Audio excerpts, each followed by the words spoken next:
todos os presentes, senhoras e senhores que estão presencialmente nessa palestra que será ministrada nessa manhã e também os que se encontram online nos acompanhando. Hoje teremos a abertura dessa significativa e importante palestra para a formação e aperfeiçoamento de nós magistrados aqui no âmbito da terceira região, uma palestra de grandiosíssima importância, e gostaria inicialmente de saudar a organização do evento na pessoa do nosso juiz federal Djalma Gomes, que tem o privilégio de integrar ao mesmo concurso, né? É, Só que você foi o primeiro colocado. é, mas o terceiro concurso, né, de 1995, então é uma alegria ver o Dr. Djalma aqui coordenando esse evento que é de uma importância singular.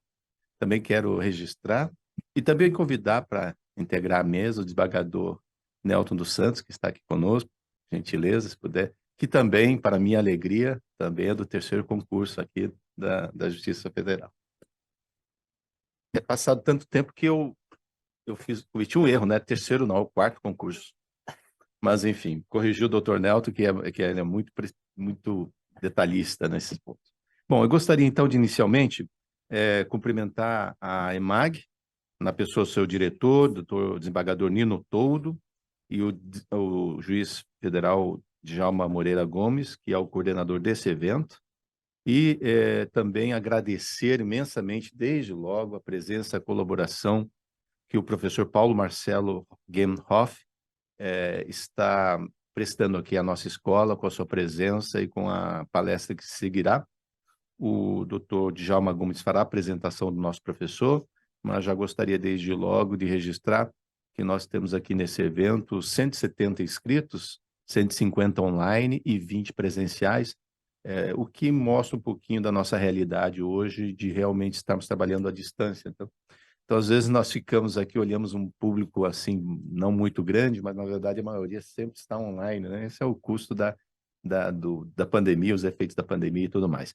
Então, Vossa Excelência, professor, sabe aqui que está sendo muito assistido, e mais importante que isso é o fato de que essa palestra poderá ser disseminada e consultada pelos nossos juízes posteriormente, será feito com a divulgação pela IMAG, dada a importância, a magnitude desse tema para a nossa jurisdição. Hoje, a Justiça Federal se defronta com esses grandes problemas de demandas de prestação de saúde, é uma demanda já incentivada, o estudo por meio do Conselho Nacional de Justiça, que tem um fórum específico que trata desse tema, reconhecendo, portanto, a importância de nós, juízes, discutirmos e conhecermos um pouco mais da questão médica, dos tratamentos, dos medicamentos e todas as abordagens terapêuticas importantes para que nós possamos decidir, não tecnicamente dentro do direito estritamente, mas também com conhecimento de causa sobre as questões médicas dentro do possível, com consulta, parcerias com instituições que tratam desse tema, para que nós possamos dar uma solução cada vez melhor, não só para o jurisdicionado, mas também para o Estado que presta esse serviço público de alta relevância. Eu vou passar a palavra agora ao doutor Djalma Moreira Gomes, juiz federal, que coordenou esse evento. Obrigado, doutor Muta. Agradeço a presença do nosso desembargador Nelton. Falei que o doutor Muta é o primeiro colocado, tem que falar também que o doutor Nelton é o segundo. Então, nós estamos muito bem prestigiados aqui e representados pelo quarto concurso. Hoje, dia 18 de outubro, é o Dia do Médico, então começo por cumprimentar os profissionais da medicina, de importância por todos reconhecida, e num passado muito recente, de atuação exemplar no combate da pandemia que nós vivenciamos há tempos atrás. Então, eu homenageio, em nome do Dr. Paulo, todos os médicos pelos serviços excelentes que têm prestado à sociedade brasileira. A Justiça Federal, assim como o Poder Judiciário de um modo geral, ele se depara com várias questões. E uma delas é a questão de saúde. Como sabem, o judiciário ele não escolhe as demandas, é um poder inerte, e a ele acorrem as pessoas. E o Poder Judiciário tem que dar uma resposta. E ele dá resposta desde o meio ambiente, uma questões previdenciárias, enfim, uma gama muito grande de temas que o juiz tem que resolver. Não dá para falar, ó, me abstenho, tal, tem que resolver. Então, para resolver esses problemas, o juiz vai buscando conhecer as diversas áreas em que ele atua. Na questão da saúde, que é também, por si só, um campo muito vasto, nós temos questões muito intricadas, particularmente, e uma delas é a questão do tratamento oncológico. O SUS, como vamos ver, já sabemos, é um sistema único no mundo, é o único sistema no mundo que abrange o atendimento da saúde pública de mais de 100 milhões de pessoas. Mesmo o Reino Unido, que é assim, o modelo que inspirou a criação do SUS, é muito modesta. A população dos países do Reino Unido, perto da nossa, dá um terço, menos que isso. E com um financiamento amplamente maior do que o nosso, na ordem de 6 vezes maior, e tem os problemas. Imagine nós, com a nossa realidade territorial imensa, com as carências da nossa população, a imensa, escandalosa desigualdade que nós vivenciamos, tudo isso é um caldo que traz dificuldades imensas.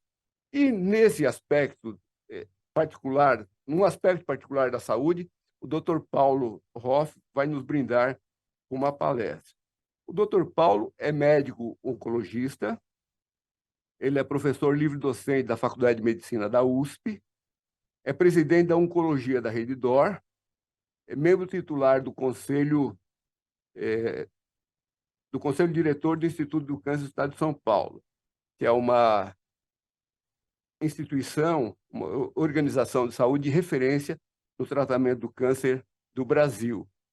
Nós temos nossos problemas aqui em São Paulo e o Instituto do Câncer, particularmente, conta com a população da periferia, assim, tipo Pernambuco, Bahia, Maranhão, etc.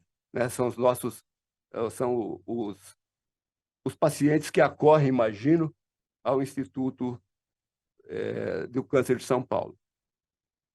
O professor Paulo Hoff é graduado pela Universidade de Brasília, com residência em Medicina Interna no Jackson Memorial do Hospital da Universidade de Miami.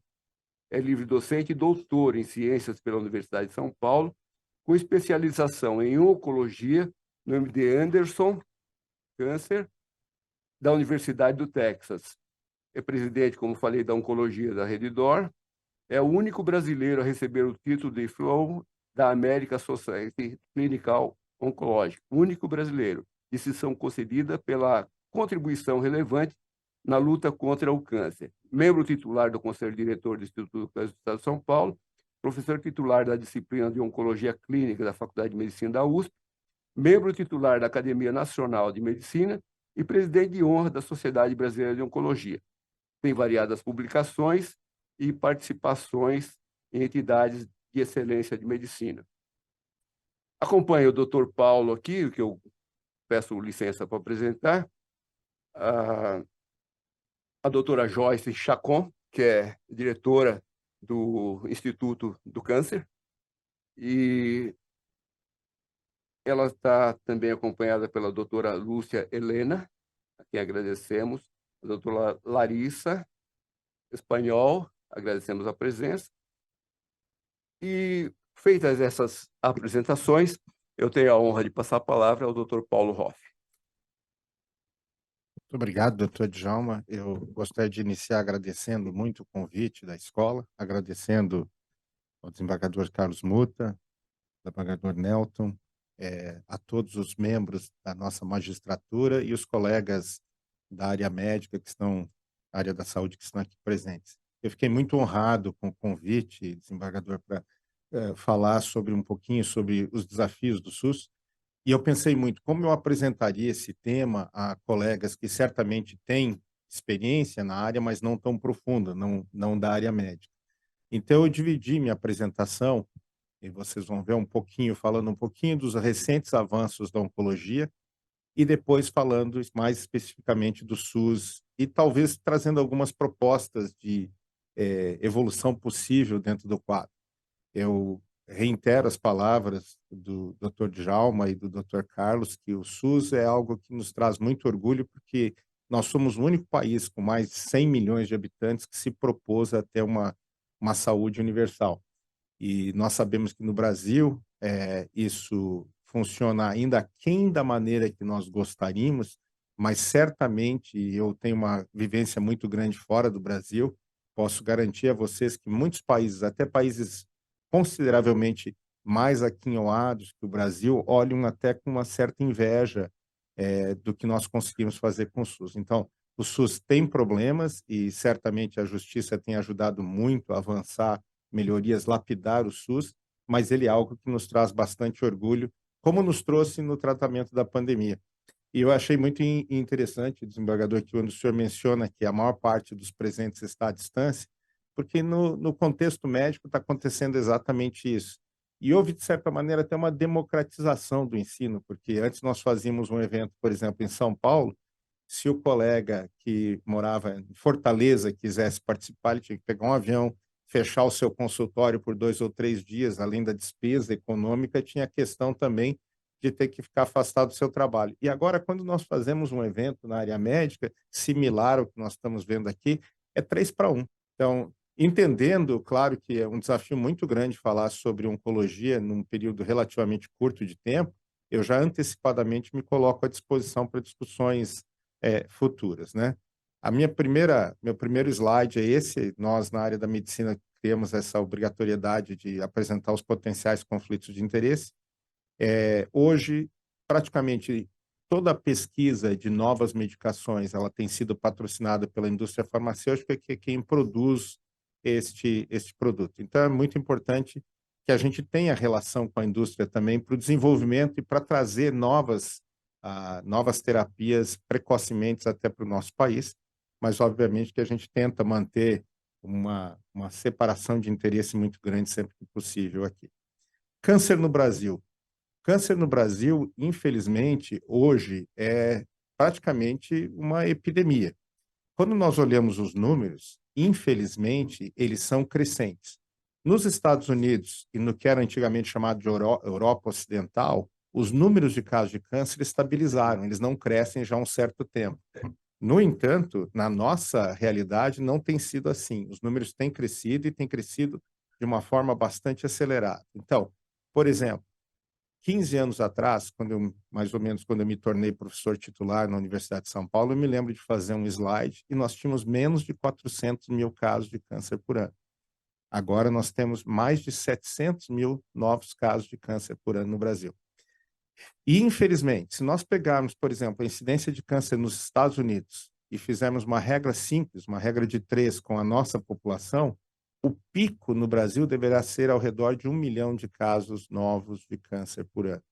E nós não temos estrutura hoje para termos atendimento adequado a toda essa população. Então, é um desafio para todos os gestores em todos os níveis, porque o nosso SUS ele tem o nível municipal, nível estadual, nível federal, e todos são coparticipantes e têm obrigações. Mas é muito importante que os gestores olhem isso, porque o percentual de gasto da saúde em relação ao tratamento do câncer, ele é crescente em comparação com outras áreas, até porque os tratamentos são muito caros, mas também por isso, por um aumento do número de casos de câncer. Outro ponto relevante, que talvez tenha se chamado a atenção de alguns dos nossos ouvintes aqui hoje, é que no passado nós dizíamos que esse número de aumento de casos se devia ao envelhecimento da população. Os indivíduos não morrem mais de doenças infectocontagiosas, houve uma melhoria no tratamento das doenças cardiovasculares, então o câncer naturalmente ocuparia um papel importante no envelhecer da população. Isso é parcialmente verdade. Municípios com população mais idosa no Brasil já começam a ter o câncer como principal causa de morte, suplantando o infarto, que costumava ser a principal causa anteriormente. Mas, recentemente, nós identificamos uma tendência, e eu fico até orgulhoso de dizer que no Instituto do Câncer nós publicamos um dos primeiros manuscritos vendo essa modificação epidemiológica. Temos visto um aumento no número de casos de câncer em pessoas com menos de 50 anos.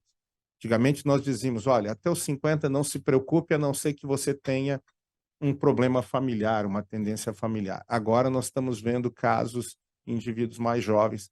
Particularmente preocupante para nós é o câncer de mama, que é um câncer extremamente importante. Vim até de rosa hoje, desembargador. Estamos no Outubro Rosa, para estimular as mulheres a fazerem mamografia. Mas, né, câncer de mama e o câncer de cólon e reto. O câncer de intestino, ele é muito menos falado do que o câncer de mama. Há um certo tabu de se falar, porque faz parte do aparelho digestivo, né? Mas hoje o câncer de cólon e reto é o segundo mais importante entre mulheres e o terceiro mais importante entre os homens.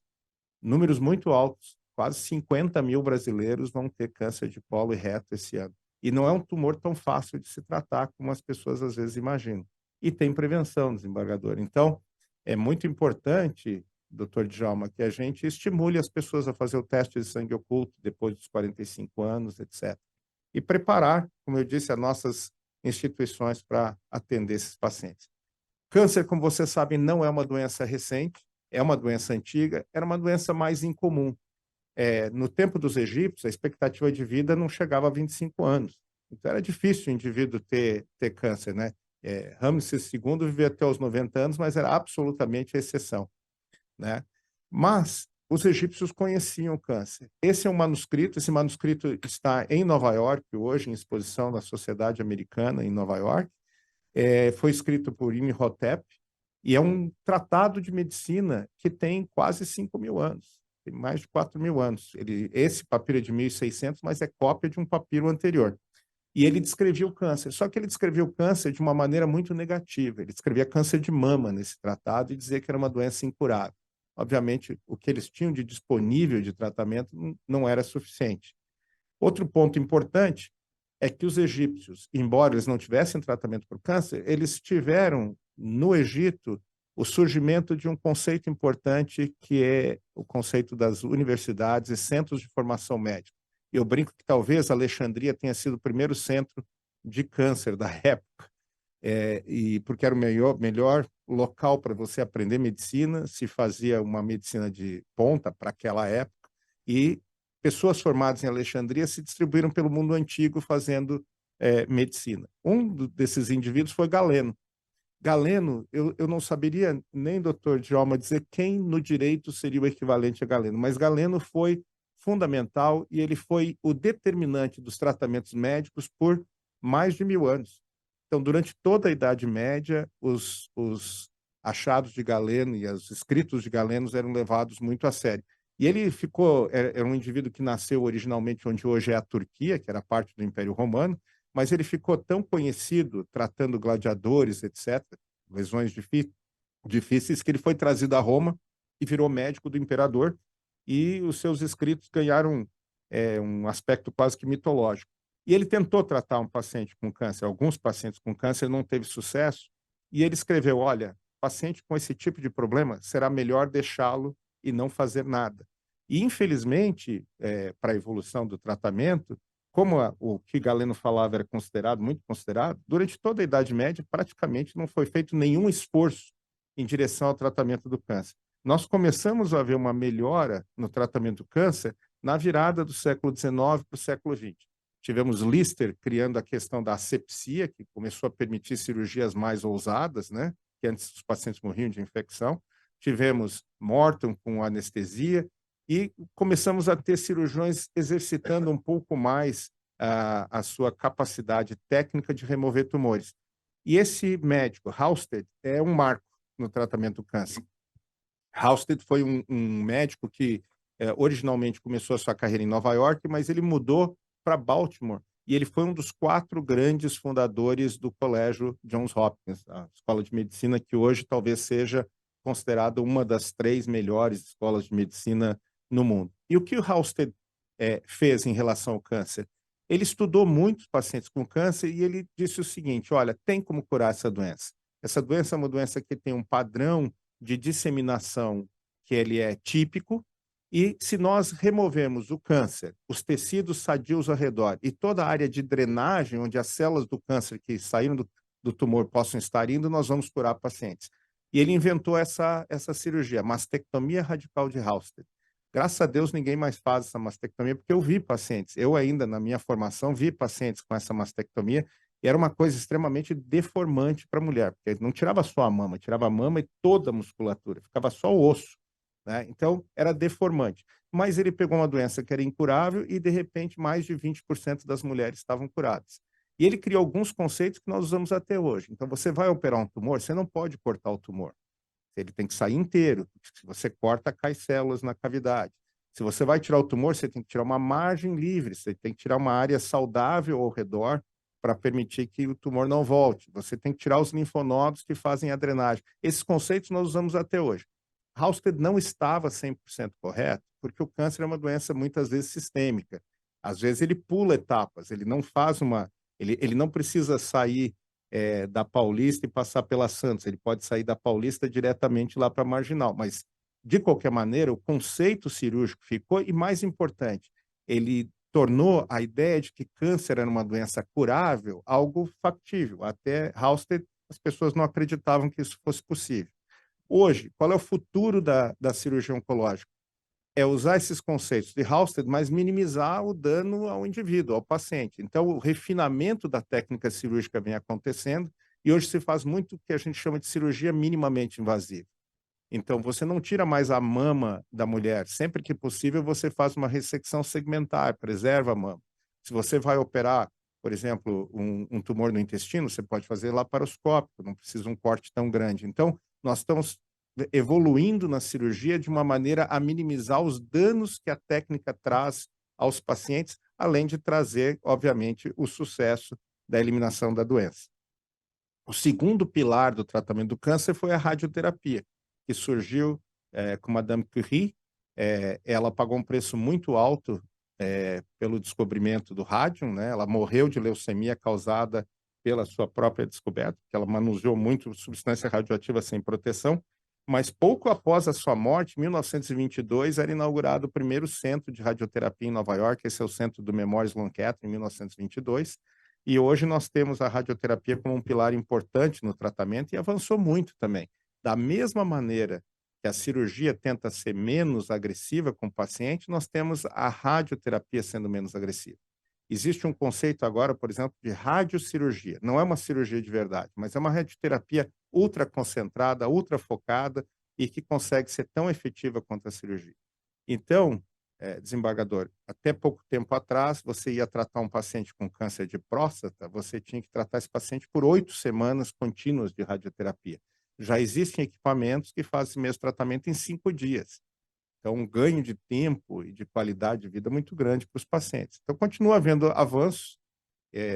Obviamente, todos esses avanços vêm com uma certa dificuldade de incorporação econômica, eu vou discutir depois, mas, de qualquer maneira, tem avanços e o futuro da radioterapia, a meu ver, muito parecido com o da cirurgia.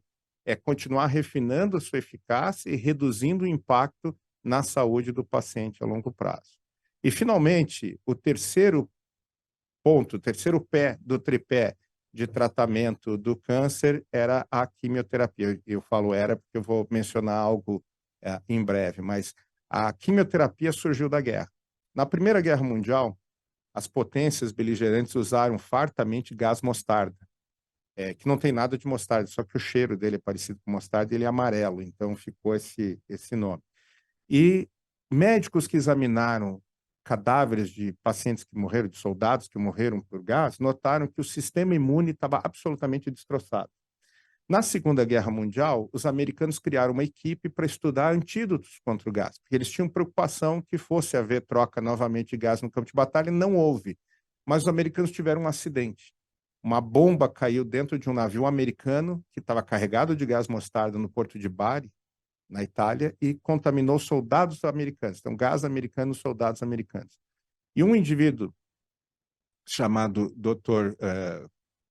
Gilman liderou um grupo de médicos que tratou esses pacientes e novamente fez essa observação de que o sistema imune dos pacientes era o primeiro afetado. Então, glóbulos brancos caíam muito, os linfonodos diminuíam, e ele pensou, ele teve aquele momento de genialidade. A genialidade é quando você observa algo que está todo mundo vendo e você vê algo mais, né? Ele teve a ideia de usar esse tratamento, então, esse mesmo, um análogo desse gás, algo similar ao gás, num paciente que tivesse o sistema imune hiperativado. Eles voltaram em Yale, em Nova York, perto de Nova York, né?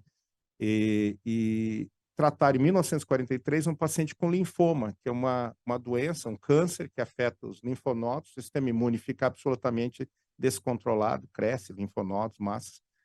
E usando um análogo do gás mostarda, eles tiveram uma resposta. Isso deu origem à quimioterapia original, que era um envenenamento controlado. A ideia é a seguinte: o câncer está se replicando rapidamente. Se você usar um veneno que mate célula em replicação, você vai matar mais células cancerosas do que células normais. E deu certo, até certo ponto. Então, linfomas, leucemias, câncer de testículo podem até ser curados com esse tipo de tratamento, e a quimioterapia convencional se tornou a base do tratamento oncológico, principalmente de pacientes com doença disseminada. Problemas. Primeiro, você não cura um grande número de pacientes, a cura é limitada. Segundo, você tem células normais em replicação, não é só o câncer que replica. Então, células do cabelo, das unhas, do intestino, elas estão multiplicando todo dia. Também são afetadas e você tem todas aquelas toxicidades associadas ao tratamento. Então, quem não sabe que tratar câncer cai cabelo, dá náusea, dá vômito, dá ferida na boca, cai a unha, tudo isso tem a ver com o método que o tratamento era feito. Então, foi um avanço importante. Até hoje nós usamos muito da quimioterapia, mas deixava a desejar. 1990, início dos anos 2000, esse era o tripé do tratamento do câncer: cirurgia, radioterapia e a quimioterapia, como eu disse, o envenenamento controlado dos pacientes. O que teve de diferente no início deste século? No final do século XX, houve um aporte grande de recursos do governo americano e de outras instituições para estudar o que causava o câncer. E hoje nós sabemos que o câncer é uma doença genética, nem sempre herdada, isso é muito importante, não é uma doença sempre hereditária. Mais ou menos 10%, o código genético já vem herdado com a propensão ao câncer, né? Tem uma variante que dá razão ao câncer. Mas 90% das vezes, o que você tem é, numa replicação normal do organismo, há um problema que não é detectado pelo organismo e aquela célula adquire um problema genético. Numa destas áreas que eu estou mostrando no slide, não vou citar uma a uma, mas algumas destas modificações podem criar uma variante que seja oncológica. Normalmente, você precisa ter vários destes erros acumulados na divisão celular para que uma célula normal dê origem a uma célula cancerosa. Mas isso acontece.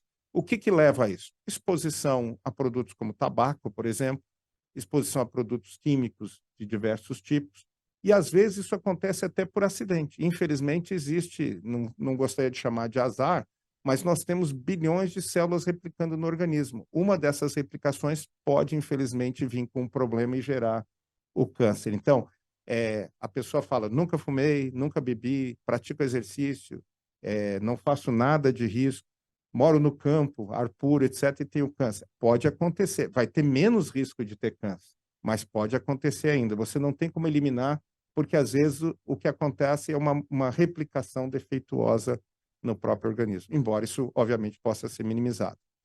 Bom, se eu sei onde houve a alteração, será que em vez de usar um tiro de cartucheira, que eu atiro para todas as células em replicação, eu não posso só atirar nas células que têm aquele defeito? E aí vem a definição da terapia alvo molecular, que surgiu no início do século XXI. É um remédio que não é mais um remédio que atua sobre todas as células em replicação, ele tem um alvo. Então, o exemplo clássico foi um remédio, um comprimido que tratava um tumor relativamente raro chamado GIST, tumor de estroma gastrointestinal.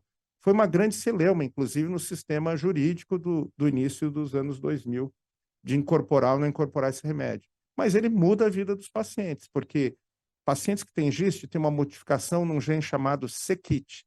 Esse remédio vem e bloqueia a produção dessa proteína. Não permite que o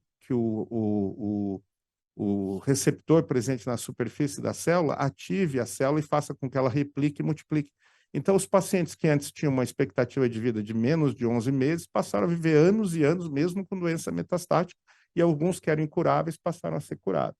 Então, foi uma modificação muito grande e criou toda uma nova área de tratamento e que nós temos visto que é a terapia alvo molecular. Então, a ideia é o seguinte, no modelo antigo, você tinha câncer de pulmão, você tratava câncer de pulmão. Agora não, você vai procurar. Mas esse câncer de pulmão, ele tem uma alteração de EGFR, vou usar um inibidor de EGFR. Ele tem uma inibição, uma alteração do gene do ALK, vou usar um bloqueador de ALK. São questões que eu tenho certeza todos os colegas juízes recebem nas suas comarcas o tempo inteiro demandas em relação a esse tipo de tratamento.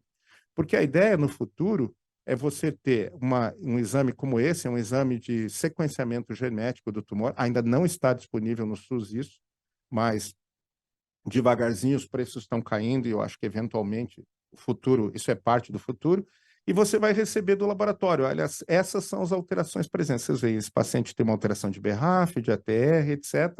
E você pode, então, escolher que tratamento você usaria, gerando no futuro o que a gente chama de terapia agnóstica, terapia com conhecimento. Então, vai ser um tratamento muito mais direcionado. Eu não tenho a menor dúvida que este é o futuro do tratamento sistêmico do câncer, porque faz muito sentido. E mais, vai ser mais econômico, porque antes eu dava o mesmo tratamento para todo mundo e pouquíssimos pacientes se beneficiavam. Agora eu vou dar um tratamento para menos pacientes e um percentual maior desses pacientes vai se beneficiar. Agora, infelizmente, a realidade é que isso vem com um custo muito diferente da quimioterapia anterior, por razões diversas. É mais caro de desenvolver e há, naturalmente, eu não gostaria de falar de ganância, mas há infelizmente, uma precificação mundial descontrolada nesse momento. Não é um problema do Brasil isso, né? O mundo inteiro assiste preços cada vez maiores. Os tratamentos estão vindo melhores, mas estão sendo associados a custos muito altos. Nós somos vítimas. O Brasil consome 4% da medicação oncológica mundial. Os Estados Unidos consomem 50% da terapia oncológica mundial. Europa, dita ocidental, que agora Europa Central também, né? Consome mais 25%. Então, quando você junta esses países mais desenvolvidos, que têm mais recursos para investir, eles estão conseguindo, de um jeito ou de outro, bancar esses custos. E nós, que temos só 4% do consumo, ficamos com a mesma conta, que o preço é mundial, né? Então, essa é uma das gerações do problema. Depois podemos até discutir, acho que isso vai melhorar em breve por uma atitude do presidente Biden. Até este ano, até 2023, de 1999, pouquinho antes do surgimento dessas terapias, até 2023, o Congresso americano havia proibido o governo americano de pedir desconto.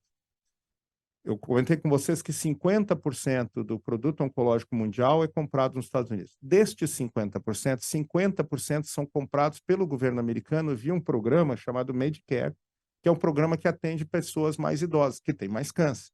Então, o governo americano compra, 25% do tratamento oncológico mundial, um quarto, e não pede desconto, não pedia. O presidente Biden, este ano, mudou essa lei e ele disse, não faz sentido, eu sou o maior comprador do mundo, eu tenho que ter um bom preço. E tomara que, caindo o preço para eles, caia para nós também uma expectativa. E surgiu agora, nós deixamos de ter um tripé, isso é importante, surgiu uma quarta linha de tratamento, que é a imunoterapia. Outro tema que eu acho que deve ser muito frequente nas cortes. O que é a imunoterapia? A imunoterapia é a utilização do sistema imune do próprio paciente para que ele enfrente a doença. Então, é o seguinte, quando você usa imunoterapia, você não está tratando o tumor. Você está fazendo com que o sistema imune do paciente, os anticorpos, as células que naturalmente enfrentariam o tumor do paciente, descubram o tumor. O tumor, ele tem uma alteração no código genético, mas o código genético da célula tumoral basicamente é o mesmo código genético do paciente, com essas pequenas alterações. Então, ele usa de artifícios normais para se esconder. O sistema imune do paciente se apresenta para atacá-lo, ele apresenta um passe e diz, não, eu sou parte desse organismo, não me destrua. Quando a gente faz imunoterapia, o que nós estamos fazendo é tentando fazer com que o sistema de defesa do paciente ignore esse passe que o tumor apresenta e o destrua. E funciona. Para todo mundo? Não. Infelizmente, dependendo da doença, é de 5% a 15% dos pacientes que é candidato a receber a imunoterapia. Então, a imunoterapia seria ótimo se fosse para todos, mas não é. E isso talvez tenha um pouco de relevância, porque, às vezes, e tenho certeza que isso acontece com a melhor boa vontade do mundo, o paciente ouve falar, pede para o médico, ele faz, nem sempre há uma indicação. Então, há que se tomar cuidado, porque é extremamente caro. Imunoterapia é tratamento de 40, 50 mil reais por mês, custo do produto. Então, há que se tomar cuidado. Mas é maravilhoso quando funciona. Então, temos uma doença, melanoma, tumor de pele muito grave. Quando ele é avançado, a mortalidade era praticamente 100%. Ninguém se curava dessa doença, Dr. Carlos. Quando surgiu a imunoterapia, mudou esse panorama. Então, hoje, 20% dos pacientes que eram incuráveis são curados, e você tem uma expectativa de vida naquele que não é curado, que era de 6 a 12 meses, agora é de anos, com o uso da imunoterapia. Então, nessa doença específica, por exemplo, mudou completamente o quadro, a adição da imunoterapia. E tem várias outras indicações, e as indicações vêm crescendo. Agora, aqui, eu devo reconhecer que parte disso é, obviamente, derivado do interesse médico e dos pacientes também. Em algumas indicações, ele claramente é superior, a imunoterapia é claramente superior. Em outras indicações, muito parecida. Então, é onde nós todos temos que trabalhar junto e decidir quais dessas indicações realmente faz diferença. E para os cientistas, a busca é fazer com que mais do que 15% dos pacientes se beneficiem, obviamente. Então, essa é a questão. É dar a quem precisa o que funciona. Não é dar tudo a todo mundo, porque aí gera desperdício. Mas realmente é importante que, se tem alguém que aquele tratamento vai funcionar, que ele tenha acesso a esse tratamento. Essa é uma busca. E algo que vai nos ajudar futuramente é isso que eu estou mostrando aqui muito rapidamente. Um dos problemas do câncer é que nem sempre você sabe que tem a doença, né? Nossos exames, eles são limitados na sua eficácia para determinar o câncer. E aí alguém pensou, mas para aí, o câncer tem que circular na circulação. Por que eu não procuro células tumorais no câncer? E é muito difícil, porque quando uma célula entra na circulação, as forças físicas dentro de turbilhonamento, etc., que destroem as células que estão circulando, muitas vezes. E alguém teve, então, novamente, um momento de genialidade, dizendo, eu não preciso procurar uma célula, eu vou procurar fragmento do DNA. O DNA do tumor não é diferente do DNA da célula normal, ele não tem essas alterações, eu vou procurar essas alterações. E hoje existem técnicas de procurar fragmentos de DNA circulante que permitem que você faça a identificação do tumor. Tem duas maneiras de você fazer isso, educada e não educada, informado e não informado. O que é informado? Eu tenho um paciente que teve um tumor removido e eu sei que alterações estão presentes nesse tumor. Eu olhei o tumor e eu sei, olha, tem alteração de ALK, certo, no tumor. Então, eu vou no DNA, eu procuro só DNA alterado com alteração de ALK. Ele é informado.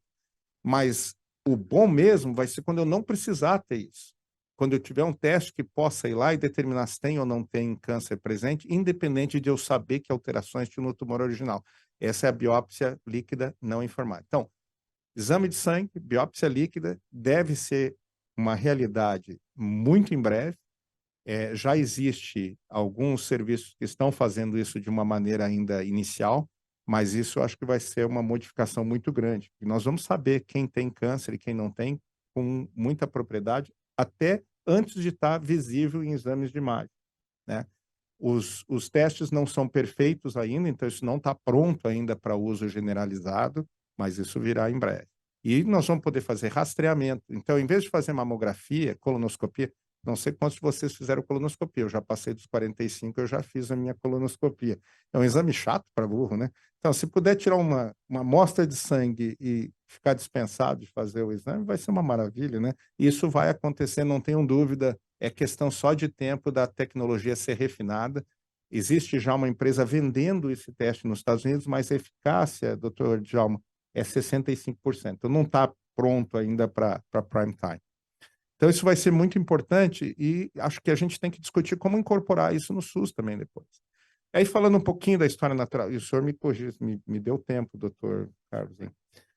A história natural do câncer, a que nós gostaríamos seria o seguinte, fez o diagnóstico, fez um estadiamento para determinar onde o câncer está, faz o tratamento e cura.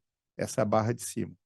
Infelizmente, nem sempre é assim. Às vezes é assim. Outras vezes você faz o diagnóstico, faz o estadiamento, faz o tratamento, funciona por um período de tempo, para de funcionar. Você faz outro tratamento, controla mais um tempo, vai trocando. Em algum momento, infelizmente, a doença faz com que o indivíduo perca a sua vida. E isso ainda é relativamente comum.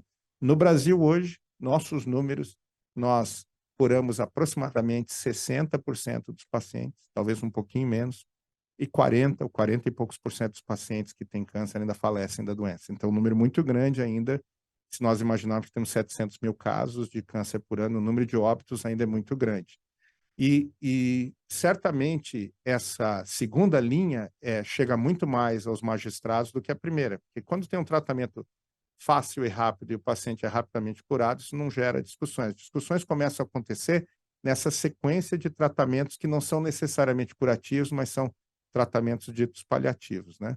E aí entra um conceito que eu gostaria de discutir rapidamente, que é a obstinação terapêutica. Isso tem muito a ver com o dia a dia dos magistrados também, né? A obstinação terapêutica é quando você inicia ou continua uma ação médica sem expectativa de um resultado realmente importante de cura ou de prolongamento da sobrevida. Mas por que acontece a obstinação terapêutica? Parece ser algo simples de se evitar, mas não é, porque o paciente tem medo de morrer. Quem de nós não tem medo de morrer, né? Há uma pressão dos familiares. Às vezes o paciente não tem necessariamente vontade de continuar, mas ele é o único ganhador de recurso na casa, ou ele é aquele patriarca ou a matriarca que todos dependem, ele é a pessoa que tem toda a família ao redor, né? Nós usamos um linguajar belicista para tratar o câncer, nós combatemos o câncer, é uma guerra, enfrentamento, etc. Essa linguagem belicista tem um efeito colateral. Alguns pacientes de câncer reclamam que ficam assim, olha, se eu não fizer o tratamento, parece que eu sou covarde, né? Há uma pressão até da sociedade em relação a isso. Tem uma influência da imprensa, porque a imprensa nunca diz tratamento tal não funcionou. A imprensa gosta de colocar a expectativa de cura. Eu vou mostrar uns slides para vocês disso. Tem a fé do indivíduo, né? Todos nós temos a nossa fé e a esperança de um milagre. Às vezes existe uma compreensão errada da expectativa de resultado do tratamento. Às vezes é um tratamento que nos seus estudos demonstrou um ganho de sobrevida de 1 ou 2 meses, mas o indivíduo quer tomar aquilo achando que para ele vai ser a cura do câncer, né? Existe uma desconfiança em relação ao establishment, né? Às vezes pode-se imaginar, não, o governo quer economizar, a seguradora não quer pagar, o médico está mais interessado que eu fique doente do que eu fique bom. Essas síndromes, teorias conspiratórias, elas existem, né? E existe também um receio, se eu não me tratar, eu não vou ter médico. Isso é muito relevante na nossa sociedade latina, né? Porque há uma sensação, se eu não aceitar o tratamento do médico que ele está me oferecendo, eu vou ficar sem recurso, né? Essas são algumas reportagens que eu coloquei, né? É sempre a cura do câncer. Desde que eu me formei em 1900, oncologista em 1998, e desde aquela época eu já vi várias curas do câncer, né? Primeiro, acho que é muito relevante a gente dizer que ninguém é contra trazer esperança ao paciente, mas às vezes, até por desconhecimento, o jornalismo traz uma expectativa irreal, né? Isso é muito importante a gente tentar balancear essa expectativa dos pacientes, né? Então, isso é uma realidade. A equipe médica também tem suas pressões, né? A medicina não é uma ciência exata. Às vezes você tenta algo que tem muito pouca chance de sucesso e funciona. Sempre tem esperança que aquele paciente vai ser um resultado fora da curva, que ele vai ir melhor do que os outros pacientes. Esse tratamento tem 2% de chance. Não, mas então alguém se beneficia, né? Tem dificuldade de convencer o paciente e familiares. É mais fácil você falar de continuar o tratamento do que de parar o tratamento. Existe uma emoção muito grande numa reunião familiar quando você está falando de expectativa de vida do indivíduo, né? Tem o medo de parecer desinteressado. Esse médico é um médico ruim, vou procurar outro, ele não está me oferecendo nada. E nós médicos somos seres humanos, nossa missão é curar o paciente. Quando nós não conseguimos fazer isso, dá uma sensação de impotência. Você se sente incompleto também, né? E existe a questão das curas milagrosas, né? A vizinha do meu primo tem um amigo que tomou chá de planta tal ou tomou tal medicamento e ficou boa. Curas milagrosas acontecem, milagres acontecem, eles existem. Todo médico vai lhe dizer que já viu um milagre. Mas é interessante, esse é um trabalho que foi publicado agora em 2023. Alguém foi olhar a questão das curas milagrosas. Quando você faz um estudo de um novo produto, muitas vezes Dr. Carlos, há uma comparação do novo tratamento com placebo. Placebo é uma pílula de açúcar ou pílula de farinha, né? E é interessante, esse indivíduo, o Arushi e seus colegas, foram olhar nos trabalhos o que aconteceu entre os pacientes que tomaram placebo. E mais ou menos 1% dos pacientes que tomam placebo melhoram. E tem melhoras significativas. Eu não sei se é poder da mente, se houve uma reversão do sistema imune espontâneo, o sistema imune começou a acontecer, mas a gente sabe que existem sim alguns pacientes que, independente do tratamento, têm uma melhora milagrosa. Agora, são raros, não chega a 1%, então não é algo que a gente possa contar com isso. Mas isso explica muito desses tratamentos. Mas para mim funcionou, para alguém funcionou. Eu acredito, o efeito placebo ele existe, ele é real, mas não, infelizmente não é comum, né? E o que o paciente quer? O paciente quer a cura, quer viver mais tempo, quer viver melhor. E quando a gente fala com os médicos, há um estudo dos anos 80 do século passado que é citado, é um estudo com mulheres de câncer de mama. A pergunta foi: quanto você quer de chance de benefício para tomar esse tratamento? Na época, a quimioterapia que era pesada. E a resposta foi: se tiver 1% de chance de cura, eu quero tomar esse remédio, certo? Bom, aí a doutora Deborah Schrag, ela é uma médica de Harvard, uma cirurgiã de Harvard. Ela resolveu reolhar essa questão agora, 2 ou 3 anos atrás. E ela fez, então, tá bom, você tem, por 1% de chance de cura, você quer receber o tratamento, entendo. Aí ela pegou pacientes recebendo diversos tipos de tratamento, que eram paliativos, e quis saber o que eles tinham de expectativa daquele tratamento. E 2/3 dos pacientes em Harvard que estavam recebendo tratamento paliativo, ou seja, tratamento para tentar segurar a doença, mas não curá-la, achavam que o tratamento era curativo.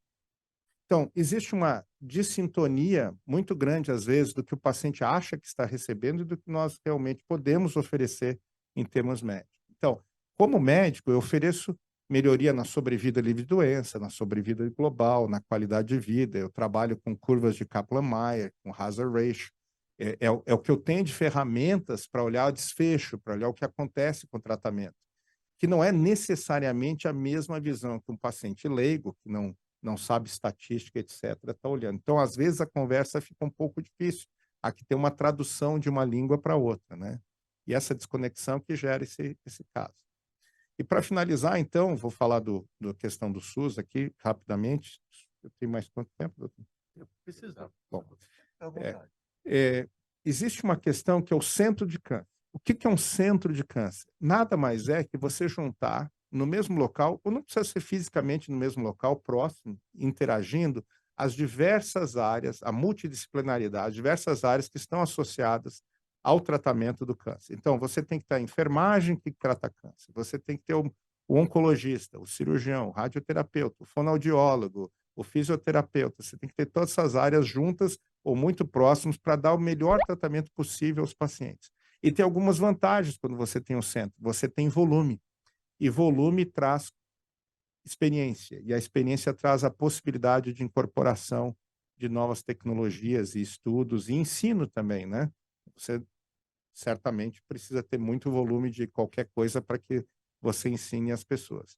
Então, tendo isso em questão, eu gostaria de mostrar aqui em São Paulo, isso muitos anos atrás, nós participamos da fundação da Rede Hebe Camargo. O que era a Rede Hebe Camargo? Nós tínhamos, na época, em São Paulo, 72 centros de tratamento de câncer ao redor do estado. Nós decidimos que era importante fazer com que eles trabalhassem juntos, que houvesse alguma sintonia entre eles, e que você pudesse fazer prevenção, diagnóstico precoce, tratamento completo, perto da casa do paciente, que ele não tivesse que se deslocar mais do que 90 minutos de casa.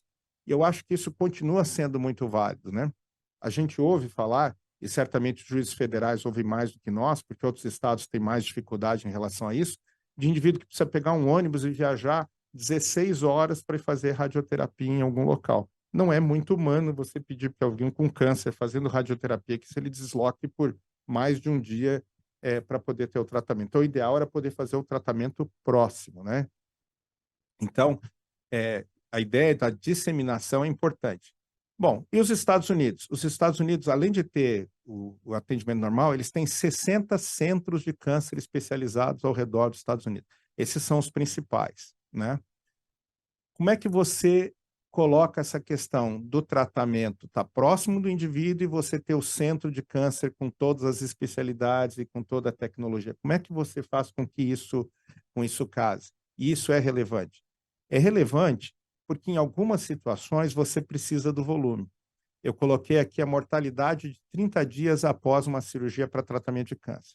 Se você fizer uma esofagectomia, e não é uma cirurgia tão rara assim, num centro comum, um hospital geral, que tenha pouco volume. O que é pouco volume? Faz menos do que 2 desses procedimentos por mês. A sua mortalidade em 30 dias é de quase 20%.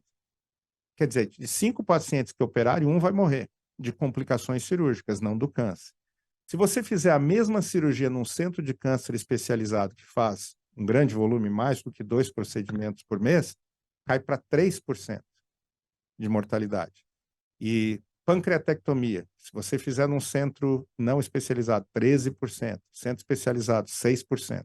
Então, tem algumas situações em que aquele ideal de tratar próximo do local onde o indivíduo mora não cabe, porque você troca a conveniência, a humanidade do tratamento perto por um desfecho pior. Então, existem situações em que o centro de câncer realmente faz diferença e existem situações em que você pode tratar o paciente perto de casa. Uma mastectomia, a mortalidade é praticamente zero, não faz diferença onde você fizer esse procedimento. Esofagectomia faz uma diferença enorme onde você faz esse procedimento.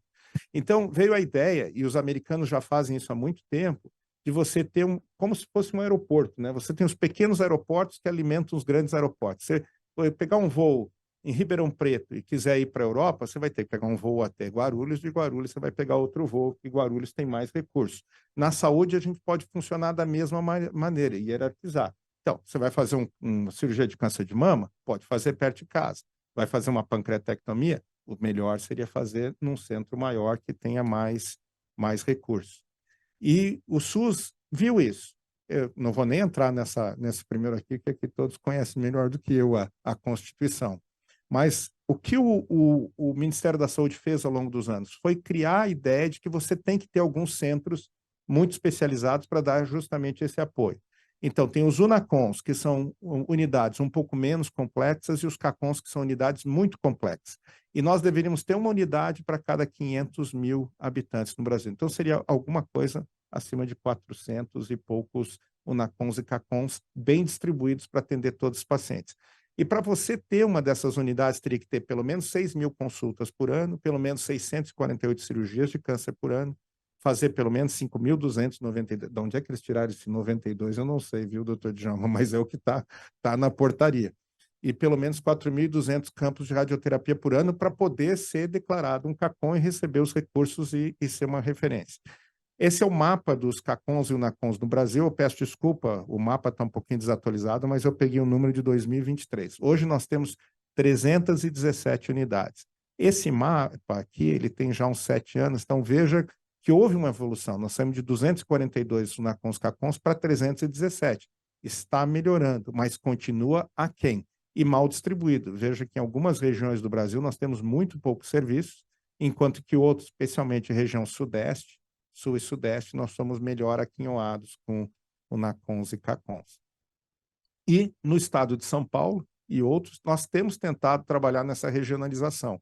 Então, você tem os CACONs, UNACONs, que deveriam se apoiar mutuamente, e você tem os grandes serviços. Em São Paulo, você tem o ICESP, que é a nossa instituição, mas você tem Barretos, você tem Jaú, você tem outras unidades que são grandes e que trabalham também como prestadores da altíssima complexidade. Talvez tenha que se criar esse termo, né? Câncer já é alta complexidade, mas tem altíssima complexidade. Então, por exemplo, o ICESP tem a radiocirurgia que eu mencionei para vocês. É um equipamento muito caro. Tem que ter um volume muito grande para justificar a presença desse equipamento. Não dá para colocar isso numa cidade pequena, não faz sentido econômico. Então, o indivíduo vai fazer uma radioterapia normal para reto, pode fazer na sua cidade de origem. Precisa fazer uma radiocirurgia de uma lesão cerebral. Tem que se deslocar um serviço maior. É assim que a gente acha que funciona. Lembrando que o SUS usa muito serviço privado no Brasil. O SUS, ele trata mais ou menos hoje 75% dos casos de câncer do Brasil, quase 80%. Mas 70% do serviço SUS ele é prestado em unidades privadas, sejam filantrópicas ou não filantrópicas, mas que trabalham para o SUS. E isso é muito relevante. Por que que é relevante? Perdão, fui para trás em vez de para frente. Porque nós temos vários gargalos no tratamento dos pacientes com câncer no SUS. Então, tem o momento do diagnóstico, momento em que ele tem acesso a um hospital ou uma unidade de tratamento de câncer, faz a sua biópsia, etc. Você tem o momento da primeira consulta e você tem o momento do tratamento.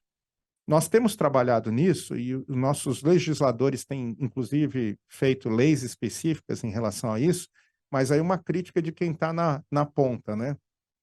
A lei dos 60 dias, por exemplo, né? Do T1 ao T2, perdão, do T1 ao T4, 60 dias no máximo. A lei foi feita, mas não foi aumentado em nada o recurso disponível.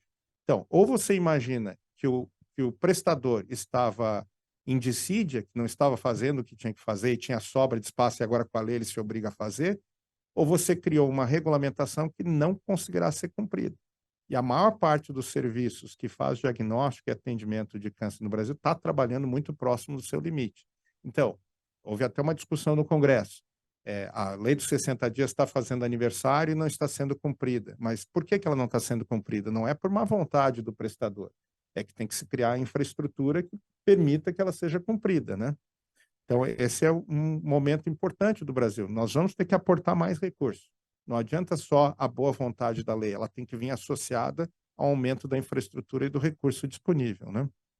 Outro ponto importante é que tem uma disparidade no modelo de remuneração. No Brasil, atenção básica, os municípios recebem o repasse da União per capita e trabalham o seu valor. Na média complexidade é por procedimento.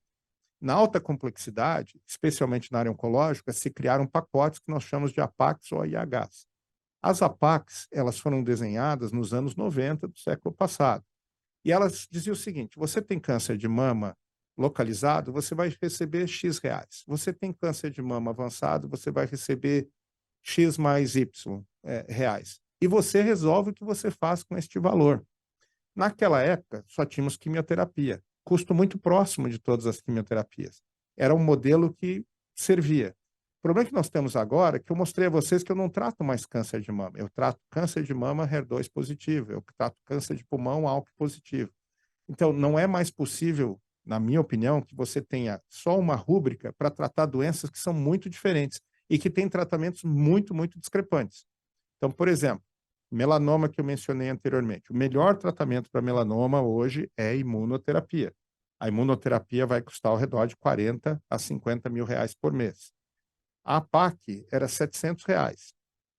Então, foi aprovada a imunoterapia na Conitec. Conitec é o órgão do Ministério da Saúde que aprova o uso de medicação. Eles autorizaram, você pode usar a imunoterapia, mas a APAC era 700 reais. Na época, eu ainda era o presidente efetivo. Eu sou presidente de honra, mas era o presidente da Sociedade Brasileira. A nossa demanda foi o seguinte: olha, você tem que criar um modificador da PAC para pagar um valor maior, ou, melhor ainda, faça a compra centralizada, que você negocia o seu desconto, e você autoriza tratamentos para os grandes centros para poderem fazer isso. O Ministério da Saúde, na época, tomou uma decisão, ele modificou a PAC para 7 mil reais, mas não criou modificador nem nada. Então, não é o suficiente para comprar imunoterapia e é demais para usar a quimioterapia. Para mim, foi a pior solução possível que se fez. Então, tem que se discutir de novo como se faz esse repasse via essas APACs, porque é muito conveniente para o Ministério dizer assim: não, eu dei o dinheiro, agora a instituição lá na ponta, não quero singularizar ninguém, mas Barretos que se vire e use o dinheiro e faça o que ele quiser. Eu acho que aí o gestor está se abrogando da sua obrigação de nos ajudar a fazer a melhor gestão dos recursos. Então, há que se trabalhar um pouco nessa questão, porque modificou muito o cenário. O tratamento hoje oncológico tem muito pouco a ver com o que era em 1990, acho que é de 94 a APAC, né? 96, foi ainda no governo Fernando Henrique Cardoso. Então, há uma modificação muito grande do tratamento e a remuneração não acompanhou. E aí, doutor Nelton, não sei se é minha opinião pessoal, eu acho que a compra centralizada para esse produto era melhor, porque você comprar muito, você consegue desconto. Você consegue fazer uma licitação maior, melhor do que deixar o indivíduo brigando por isso. Bom, tratamentos caríssimos, quando incorporar, né? Quando o tratamento é barato e funciona, luz verde, ninguém dá bola. Se esse tratamento fosse 200, 300 reais por mês, ninguém estava discutindo. O problema é o seguinte, o tratamento é bom, ele é eficaz, mas é caríssimo. Quando que você faz essa incorporação? Esse é o desafio do SUS. E o desafio do SUS, na realidade, é o desafio de apresentar o que melhora aos pacientes. Então, nós temos lá fonte pagadora, que tem o interesse, a indústria farmacêutica, que quer vender o mais caro possível, os médicos que querem fazer o que tem de mais moderno, né? O médico também gosta muito de coisa nova, viu, doutor? E as agências regulatórias. E vocês aí no meio. Vocês entram em todas essas instâncias, né?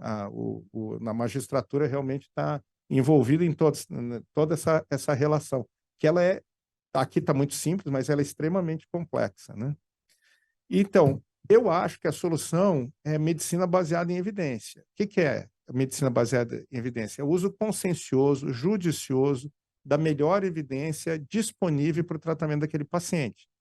E como é que a gente faz isso? Existe uma escala de evidência. Não é o que eu acho. O que eu acho, a opinião do expert, é o nível de evidência mais baixo, né? Eu tenho que apresentar ou revisões sistemáticas, ou então você tem os ensaios randomizados, que são os ensaios comparativos, que na oncologia a gente considera muito, depois tem ensaios de corte, ou seja, existem níveis de evidência que podem ser utilizados e você pode dizer, olha, isso é um nível de evidência 1A, você tem que fazer, isso é... Ou não, esse é um nível de evidência 4, é só a opinião do expert, você faz se você quiser, é a opinião dele, mas está embasado só na experiência, intuição, não é realmente algo tão forte. Por que eu digo isso? Porque tem alguns tratamentos que, como médico, eu tenho um paciente que não tem mais expectativa e ele quer fazer alguma coisa desesperadamente, a gente tenta ajudar, tenta achar alguma coisa. Mas eu falo, olha, não tem evidência para isso. É algo que você não pode judicializar isso, por exemplo. É desvantajoso para o sistema, né?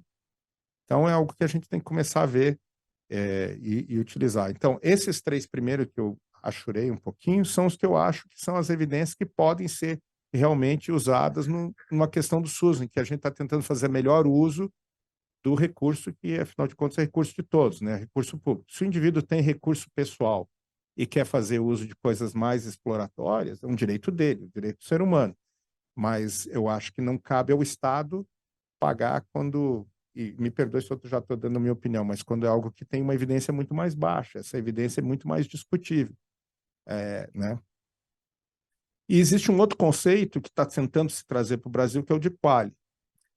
Por que é isso? Eu posso ter um tratamento que melhora 1 ano a expectativa de vida do paciente, mas ele passa esse ano inteiro deitado numa cama entubado. Qual foi a qualidade de vida que ele teve? Então, o quali, ele faz o seguinte, ele vê quanto tempo o paciente ficou a mais vivo e ele desconta eventos que possam ter derrubado a qualidade de vida do paciente. É complicado, não poderia explicar, é praticamente um livro para você entender este cálculo matemático, mas é um cálculo matemático que pode ser feito e ele te dá, então, uma proporção de tempo de ganho-vida e a qualidade com que esse tempo é feito. E isso surgiu na Inglaterra, foi mencionado aqui o NIH o NIH em inglês usa esse conceito. E houve uma decisão de você, então, qual o valor de quali que você aceita? Para um ano de vida com qualidade, quanto eu estou disposto a pagar? A Organização Mundial de Saúde, anos atrás, havia proposto o seguinte, não dá para os Estados Unidos ter o mesmo quali que o Brasil. O Brasil não pode ter o mesmo quali do que Angola. Angola não pode ter o mesmo quali que Bangladesh, porque são todos países que têm rendas muito distintas, então disponibilidade financeira muito distinta. Então, a Organização Mundial de Saúde fez uma proposta. Vocês poderiam usar 3 vezes o PIB per capita nacional como o seu quali. No Brasil, seria alguma coisa na ordem de $30 mil. $10 mil do nosso PIB per capita seria mais ou menos $30 mil por quali para justificar a incorporação. Eu devo dizer que na Conitec a discussão atual é de se incorporar isso, mas estão falando de uma vez o PIB. Por que isso vai ser relevante? Isso vai cair na jurisdição da magistratura, porque se você fizer uma vez o PIB, praticamente todos esses tratamentos novos ficam fora. Eles não atingem, porque como eles são muito caros, eles não é necessariamente curativo, o quali vai ficar abaixo. Então, essa é uma discussão que está agora acontecendo e vai ser muito relevante, porque uma vez o PIB vai restringir muito o que pode ser feito. Eu não sei, eu não faço parte da Conitec, eu não sei como vai ser essa solução, mas a Organização Mundial de Saúde havia proposto 3 vezes o PIB como PIB per capita como sendo o quali, né? E aí algumas perguntas importantes, né? quando a gente vai decidir o tratamento, qual a evidência disponível, eu já mencionei, e qual efetivamente o benefício esperado. Eu vou curar esse paciente? Claro que eu estou disposto a investir muito mais para curar um paciente. Se eu não vou curar o paciente, então eu vou prolongar a sobrevida. Quanto tempo eu vou prolongar a sobrevida? Houve, Dr. Nelton, um tratamento para câncer de pâncreas, que não é mais utilizado, mas um tratamento foi feito, o experimento, e ele melhorava a expectativa de vida dos pacientes em 15 dias. Veja, se eu sou paciente, eu quero 15 dias a mais. Mas a verdade é que pedir que a sociedade, ou mesmo seguradoras particulares, tivesse um dispêndio muito alto para aumentar em 15 dias a expectativa de vida era irrealista. Esse nem os americanos incorporaram, tá? Até os americanos pararam de usar isso. Mas esse é o tipo de pergunta que tem que ser feita. Bom, que ganho eu tenho por esse investimento? Você está pedindo um grande investimento. Uma vida não tem preço, mas há um custo. Então, qual é o ganho que eu vou ter? Qual é o retorno que eu vou ter deste investimento? Isso é importante. E outra pergunta relevante é se há alternativas disponíveis, né? Será que esse é o único tratamento disponível? Temos outros? E para nós médicos tem que ter uma boa relação com o paciente e o familiar. Em algum momento a gente tem que explicar que talvez não exista uma alternativa tão boa, isso é difícil. E para nós, sociedade, disponibilizar serviços de paliativo, porque o paciente tem um pouco de razão. Em muitos lugares você não tem um apoio pós-tratamento. Então, isso tem que ser disseminado. Nós temos um hospice, uma estrutura de paliativos, mas estruturas menores talvez não tenham isso, então isso é importante. E apresentar expectativas reais de benefício. O que eu espero com o uso daquele tratamento, né? Infelizmente, nós vamos ter que considerar como sociedade o custo-benefício. Eu não gostaria de dizer isso, e eu tenho certeza que magistrado nenhum quer olhar isso, porque o direito à vida ele é soberano, mas como sociedade a gente tem que olhar o custo do que está sendo feito, né? E o que nós fizemos no ICESP, então? O ICESP é uma estrutura grandiosa, tem 15 anos, fez aniversário de 15 anos esse ano, eu tenho felicidade de estar lá, e a Joyce também, viu? Nós estamos lá desde o primeiro dia, né, Joyce? E tem um orçamento de 640 milhões, que certamente não é o mesmo orçamento de MD Anderson Memória, mas é um orçamento bastante generoso dentro da realidade brasileira, e tratamos com isso um número muito grande de pacientes. Já foram mais de 100 mil pacientes tratados, nós temos quase 40 mil pacientes em tratamento hoje. Como é que a gente consegue tratar tanta gente com recursos limitados do SUS? Esse manual que eu coloquei aqui já está na sua terceira edição. Nós fazemos de baixo para cima. Nós temos grupos de médicos de cada área da oncológica, sentam e fazem uma atualização do que está disponível dentro do SUS. Nós padronizamos e tentamos dar o melhor possível aos pacientes, totalmente padronizado. Então, paciente que entrar no ICESP com câncer de mama, HER2 positivo, avançado, etc., vai receber o mesmo tratamento independente de que médico vê esse paciente. E o paciente fica assegurado que a gente está dando a ele o melhor tratamento disponível dentro da realidade do SUS. Gostaríamos de ter incorporação de outros remédios? Gostaríamos. Hoje, a incorporação tem sido muito rápida de novas medicações, o SUS não tem conseguido acompanhar, então certamente tem coisas que nós gostaríamos de disponibilizar, mas eu tenho certeza que o tratamento que o paciente recebe dentro do ICESP, ele é o melhor tratamento possível dentro do Sistema Único de Saúde do Brasil. E fico muito feliz de dizer que várias instituições do Estado usam o nosso manual como seu protocolo. Esse aqui é o Comitê Estadual de Referência em Oncologia, nós nos reunimos uma vez por mês, tentamos discutir assuntos relevantes como instituições. Esse é um comitê puramente de apoio ao secretário, ele não tem nenhuma função executiva, ele é consultivo, mas nós levamos muitas demandas e tentamos fazer com que o Estado de São Paulo funcione realmente como uma rede, né? Às vezes funciona melhor, às vezes pior, mas a gente tenta. Então, as minhas conclusões é que a gente tem consciência como médicos que os recursos são finitos e que nós devemos usar judiciosamente. Nesse momento, eu acho que o tratamento tem que ter como objetivo uma melhora significativa, não pode ser só um valor de P, né? Não é um benefício estatístico, o paciente tem que ter ganho de sobrevida ou de qualidade de vida realmente para que seja incorporado. E o valor do que eu recebo é mais relevante do que o custo. Você pode ter um tratamento muito caro, mas que é curativo, e pode ter um tratamento que nem é tão caro, mas não traz benefício ao paciente. Então, eu costumo dizer, valor é o que a gente recebe, custo é o que eu pago. O custo é importante, mas o valor é mais importante ainda. Eu estou recebendo de volta o que eu estou gastando em benefício para o meu cliente, para o meu paciente, porque é impossível não haver limites, né? E a comunicação efetiva é muito importante. E fico muito feliz de ter a oportunidade de vir aqui, e eu sei, o CNJ já tomou também medidas nesse sentido, de tentar aproximar a academia médica da magistratura, porque eu acho que, obviamente, é muito complexo, e se nós pudermos ajudar, estamos sempre à disposição para tentar ajudar quando for possível, porque o assunto é bastante complexo, né? Então, para finalizar, eu quero agradecer muito o convite, pedir desculpa se eu passei um pouco da hora, mas ficamos sempre à disposição. Muito obrigado. Muito obrigado, doutor Paulo. Foi uma palestra muito importante para o nosso trabalho. E eu vou iniciar a fazer as perguntas.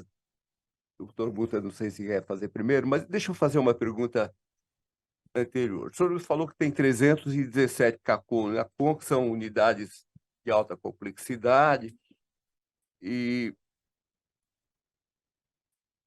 no tratamento oncológico, o que chega na justiça é diferente de outras áreas. Por exemplo, alguém chega no judiciário pedindo para fazer uma cirurgia de quadril, que faz tempo que ele está na fila, está esperando, tal, então ele quer o tratamento.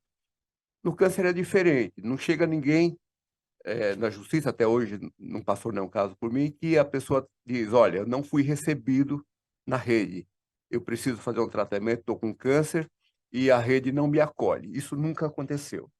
O que acontece é a pessoa vir dizendo o seguinte, olha, eu estou recebendo tratamento, às vezes até o MIC, onde está recebendo tratamento, mas alguém, um médico da minha família, um médico que eu fui e tal, disse que eu tenho que receber um medicamento tal. Obviamente que esse medicamento tal não está no rol, no protocolo daquela entidade. Então, minha pergunta são duas. Primeiro, há muita diferença desses protocolos de unidade para unidade, mesmo tipo de tumor? E, segundo, o que aconteceria se a justiça acolhesse esse pedido? Introduz o medicamento tal. O que aconteceria no tratamento desse paciente? Eu acho que essa pergunta é extremamente importante, doutor Djalma, e claro que é muito difícil da gente generalizar, mas eu diria o seguinte, boa parte desses novos medicamentos que são discutidos nesse sentido não são necessariamente curativos. Boa parte são tratamentos que têm essa expectativa de prolongar um pouco a sobrevida. A velocidade com que eles têm sido introduzidos na prática privada é mais rápida, a Conitec tem sido lenta em tentar fazer essa avaliação. Então, existem situações em que realmente haveria impacto em tempo de sobrevida, raras vezes em que seria em termos de cura, mas poderia ter em tempo, né? Isso realmente pode estar acontecendo. Mas varia muito de caso a caso. Como eu disse anteriormente, nós adoraríamos ter acesso a todas as medicações, mas isso tem que ser feito a nível de Ministério da Saúde, porque, por exemplo, uma medicação que vocês vão começar a receber na magistratura em breve vão ser demandas por Carticel, né? Um tratamento de Carticel custa 3 milhões de reais. E não é pouco. Quando a gente fala de Zolgensma, você tem um caso por 1 milhão de crianças. Mas os Estados Unidos fizeram, nos últimos 2 anos, quase 10 mil Carticels. Então, demandas que, se cair sobre a instituição a fazer, não vai haver recurso. Quebra a instituição. Aí tem que ser uma discussão a nível federal. Então, eu sei que eu não estou lhe respondendo, estou um pouco em cima do muro, porque tem situações em que eu consigo ver que não há benefício suficiente para justificar, mas tem algumas situações em que realmente pode fazer diferença, né? Mas eu gostaria de saber assim, a pessoa pede um medicamento tal, o que esse medicamento, como ele será administrado no tratamento? Vai alterar o tratamento? Ele vai ser adicionado ou vai tirar um para entrar aquele que não foi exatamente a prescrição ou não consta do protocolo daquela unidade? Normalmente é aditivo. Esse é um dos dramas da medicina. A medicina é muito mais aditiva do que substitutiva. Então, essa é uma das situações. Mas eu acho, e é difícil, sabe, doutor Djalma, mas eu diria o seguinte, o magistrado, em dúvida, deve se perguntar, ou perguntar ao médico que está fazendo a proposta, qual a expectativa de ganho disso? Porque e a gente recebe demandas do paciente, os advogados mandam, escreve assim, né? Eu acho que seria muito válido dizer qual a expectativa de ganho do que está sendo proposto, né? Porque se é um ganho de expectativa de vida, vai melhorar a expectativa de vida em 1 mês e meio ou 2. É uma decisão do magistrado. A expectativa é, não, isso aqui tem 40% de chance de curar o paciente. Provavelmente é outra decisão do magistrado, né? Hoje é muito difícil de eu singularizar, porque são muitas situações. Tem as duas. Tem situações em que a adição desse medicamento vai ser perfumatório o benefício que tem, e tem algumas situações de alguns tratamentos que podem ser bastante relevantes. Carticel vai ser um grande drama, porque Carticel é relevante, tem 40% de chance de cura de pacientes com linfoma refratário, né? Como isso vai ser incorporado no Brasil? Não estou nem falando do SUS agora, sabe, doutor Djalma, isso vai ser um drama também para as próprias seguradoras. Eu vi um número de que um número substancial de seguradoras privadas quebram com Carticel. Não tem estoque de caixa para sustentar. Isso vai acabar vindo para o SUS, né? Porque a gente pensa, às vezes, no sistema privado como sendo competidor, ou até, infelizmente, algumas pessoas pensam de maneira negativa. Eu penso muito positivo. Eu penso que são 25% dos brasileiros que estão bem atendidos e não precisam do SUS. É 25% a menos de dispêndio que pode ser gasto nos outros 75% dos pacientes.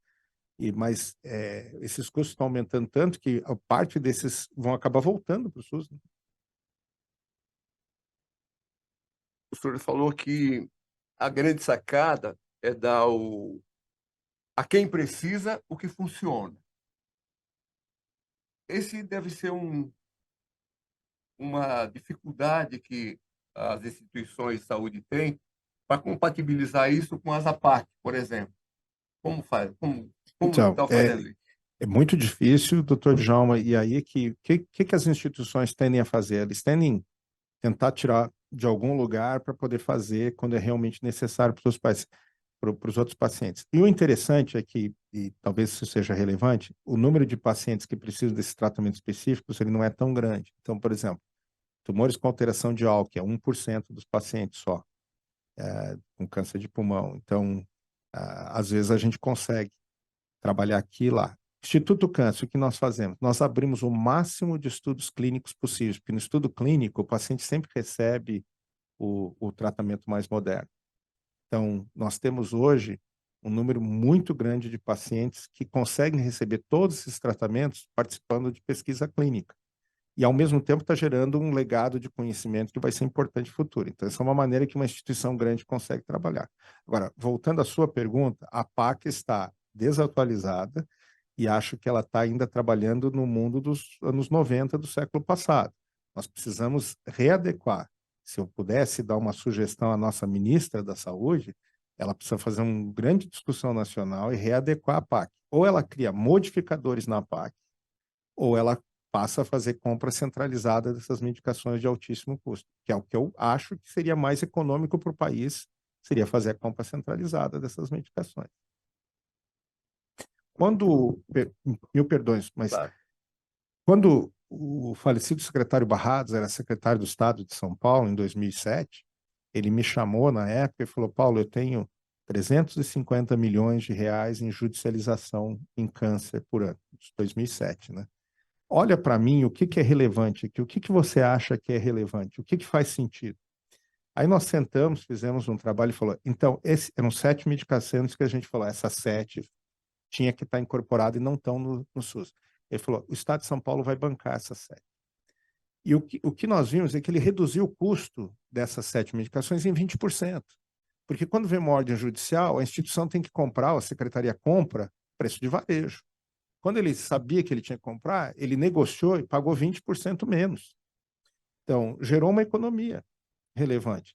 E é isso que eu acho que no Ministério da Saúde, e eu entendo que aí não depende da magistratura, mas, vamos dizer assim, um pedido de quem está na ponta. O Ministério da Saúde deveria olhar fazer isso. O que realmente funciona? O que nós temos que incorporar? E vamos comprar centralizado, vamos chamar as empresas, às vezes tem 2 ou 3 que fazem produto similar, e vamos fazer um leilão reverso, baixar o preço, porque Algumas medicações não fazem, são perfumatórias, é verdade, mas algumas fazem diferença.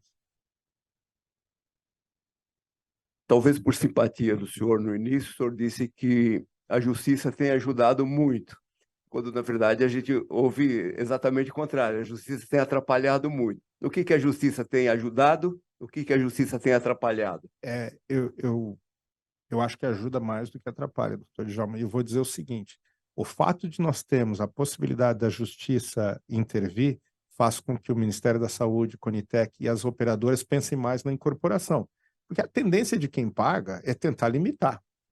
Então, eu acho que tem um efeito, está até perigosa essa palavra hoje em dia, mas tem um efeito moderador. Né? 142. Tem um efeito moderador nesse tempo, porque eu acho que podem ser demandados pela justiça, faz com que se pense mais na necessidade de incorporação. E como eu disse, eu não coloco tudo no mesmo saco, né? Eu acho que existe a demanda que ela é legítima e existe a demanda que não é legítima. Qual a dificuldade que se tem hoje, que os gestores reclamam assim da justiça? É que, como os custos são muito altos, você acaba tendo uma dificuldade de planejamento estratégico, porque você tem demandas que não estão previamente planejadas, e quando você paga R$ 1 por esse copo, você tem que tirar esse R$ 1 de algum lugar, ele não aparece milagrosamente. Então, acho que a preocupação dos gestores com a justiça é essa, mas eu acho que é mais ajuda do que atrapalha. E reconheço que nos últimos anos a justiça tem tentado trabalhar mais com a academia, como eu disse, e tentando realmente identificar as situações em que faz a relevância. Então, eu acho que a gente tem esses dois caracteres. Se eu pudesse dar uma sugestão aos magistrados que estão assistindo, eu acho que só no tomar a decisão, muito importante saber, bom, qual é o benefício? Isso aqui vai curar o paciente? Isso aqui vai melhorar a sobrevida também? Vai melhorar quanto tempo? É 2 anos que ele vai viver mais ou ele vai viver mais 1 mês e meio ou 30 dias? E eu sei que o magistrado não tem obrigação nenhuma de saber medicina, né? E nossos magistrados são assoberbados com muitos processos, né? Nós somos a gente se acha uma população muito pacífica, mas é bem litigiosa, né? Então, é assim, mas eu acho, de novo, que no balanço mais ajuda do que atrapalha.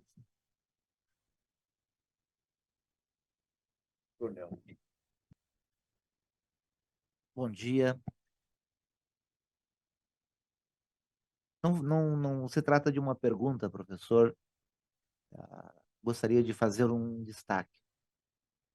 O senhor disse que muitas vezes o médico é procurado em busca de um milagre. E nós, magistrados, também somos muitas vezes demandados por milagres. Talvez nós com uma dificuldade maior, porque o médico é procurado por um milagre de saúde, de vida. E nós, magistrados, às vezes somos procurados por um milagre de vida, de saúde, de engenharia, enfim, uma infinidade de ramos do conhecimento. E o senhor disse, o juiz não tem obrigação de saber de medicina. De fato, a gente não tem essa obrigação, mas somos chamados a resolver um problema de natureza, muitas vezes, médica. E isso só sobreleva a importância de eventos como este. A comunicação entre o magistrado e o médico nas demandas de saúde, no processo, é muito difícil e demorado. O juiz formula quesitos, o médico responde por escrito, esclarecimentos são pedidos, são respondidos, nem sempre satisfatoriamente, a própria pergunta, às vezes, não é bem clara. E eventos como este, em que a comunicação é feita oralmente, agilmente e com um grau de didática, como o senhor apresentou hoje, e com um grau de excelência pelas informações que nos trouxe, nos faz, nos torna no dever, não só de agradecer, mas de cumprimentar a sua exposição, a sua disposição de vir até nós, cumprimentar a escola, a coordenação, por iniciativa dessa ordem, e torcer para que eventos como esse se repitam. Ah, dirijo ao colega Djalma um cumprimento especial pela iniciativa, à escola pelo apoio ao evento e ao professor, porque eu fiquei, confesso aqui, encantado com sua exposição. Eu que não conheço nada de medicina, que perdi meu pai para um câncer de pâncreas, fiquei me sentindo muito enriquecido e prestigiado pela sua presença aqui. E por isso me dirijo, então, não só aos cumprimentos pela exposição, mas os agradecimentos pelo que nos trouxe nessa manhã. Só tenho a agradecer, doutor.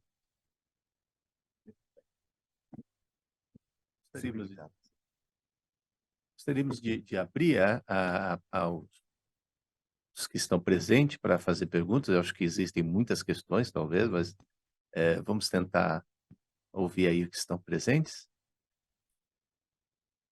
Pronto. Bom dia a todos. Inicialmente gostaria de agradecer a brilhante palestra, né? Professor, é o seguinte, há muitos anos atrás eu tive um processo em minha mesa, tratava da leucemia mieloide crônica e o remédio era o Glivec. Esse remédio não estava ainda nem aprovado na Agência Nacional de Vigilância Sanitária quando o pedido me foi apresentado. E na época existia núcleos de acesso expandido em todo o Brasil, em que o remédio era oferecido gratuitamente pela União, a título ainda não definitivo, para pacientes que queriam se submeter a esse medicamento. Só que esse medicamento estava aprovado na agência respectiva norte-americana. Esse remédio curava o câncer, porque ele é um tipo de medicamento alvo, como o senhor explicou aqui, que paralisava, segundo o que estava descrito no processo, a multiplicação da célula cancerígena. Em muitos casos, havia efetivamente a cura do paciente. A ação foi proposta pelo Núcleo de Apoio ao Paciente com Câncer, que chama NAPACAN, nem sei se existe ainda essa instituição. A verdade é a seguinte, esse remédio não foi liberado no Sistema Único de Saúde por conta do custo do medicamento, que na época, há mais de 20 anos atrás, custava R$5.000 a caixa, né? Na época, o ministro da Economia estava questionando esse valor com o laboratório Novartis para tentar uma economia para fins de incorporação. Ou seja, em resumo, era um remédio eficiente, que curava o paciente. Isso ficou comprovado no processo, depois da liminar concedida, com essa expansão ao núcleo de acesso expandido, e que não tinha uma incorporação. Esse problema se repete hoje. Então, o que eu verifico é que nós não temos um planejamento estratégico efetivo e a questão da saúde não é cuidada da devida maneira pelo Poder Executivo. Essa é a minha impressão. Porque muitas dessas questões poderiam ser resolvidas se houvesse, sim, um incorporamento, uma incorporação, melhor dizendo, desse medicamento com eficiência e agilidade pelo Poder Executivo, no SUS, de modo a viabilizar o tratamento e, via de consequência, conseguir um desconto na compra desses medicamentos. Então, isso que me gera perplexidade, porque decorridos 20 anos, nós estamos enfrentando o mesmo problema, sem planejamento estratégico, para muitos medicamentos que hoje já deveriam estar incorporados no SUS, e isso assoberba ainda mais o Poder Judiciário. Eu gostaria de saber se o senhor compartilha desse entendimento e se o senhor vê da mesma forma, que um dos gargalos que nós temos realmente é a falta de planejamento do Poder Executivo. Obrigado. O senhor sabe que esse remédio foi disruptivo, né? E existem duas doenças em que ele tem uma atuação muito forte, porque são doenças que são clonais e praticamente todas as células destas doenças apresentam alteração que é bloqueada pelo remédio. No caso, eu já tinha mencionado o GIST, em que o medicamento atua no receptor de celular. Na leucemia mieloide crônica, um número muito grande dos pacientes, a maior parte dos pacientes tem uma fusão BCR e ABL. São dois genes dois cromossomos se batem e trocam material. Não deveria acontecer, mas acontece. E nessa troca de material, eles passam a produzir uma proteína P210, que é uma proteína alterada que gera leucemia mieloide crônica. E é verdade, os pacientes tinham como único tratamento com expectativa de cura era o transplante de medula, e que não funcionava em grande parte das vezes, e com o remédio os pacientes, infelizmente, poucos se curam, mas a maior parte consegue viver décadas tomando remédio, e foi disruptivo. Na época, eu me lembro muito bem, porque acabou sendo resolvido, o Serra era ministro da Saúde e acabou incorporando. Na época, ele conseguiu um desconto de R$ 42 por comprimido, que era o preço original, ele pagou 7. Então, o que para mim mostra como a compra centralizada pode fazer diferença. E até hoje o Glivec é entregue por compra centralizada, né? Que é o modelo que acho que funcionou. Então, o doutor tem absolutamente razão que em certas medicações que são disruptivas, falta essa celeridade. O problema é que nós temos hoje no mundo mais ou menos 1.800 moléculas em investigação. Certamente algumas, e é o que a gente reza, algumas serão disruptivas, como o imatinib, como o Glivec, para algumas doenças, e teriam que ser rapidamente incorporadas. Mas junto vem outras moléculas cujo benefício é muito menor. Então, é difícil da gente fazer uma decisão para todos ao mesmo tempo, porque haverá outros Glivec, se Deus quiser.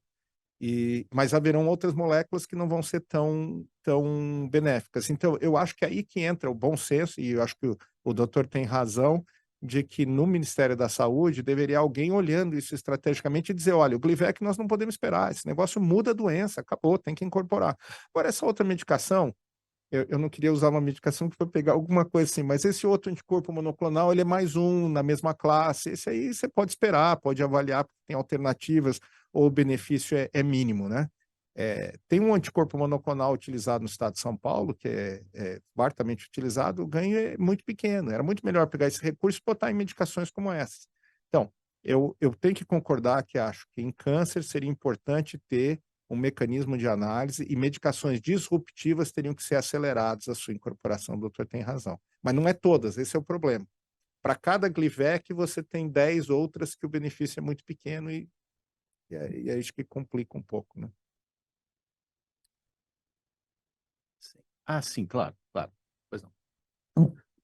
Primeiro, eu gostaria de agradecer a todos os nossos mais de 110 participantes que estão assistindo online e também a todos os presentes, em nome aqui da equipe da EMAG. Eu vou intercalar, então, com algumas perguntas do chat.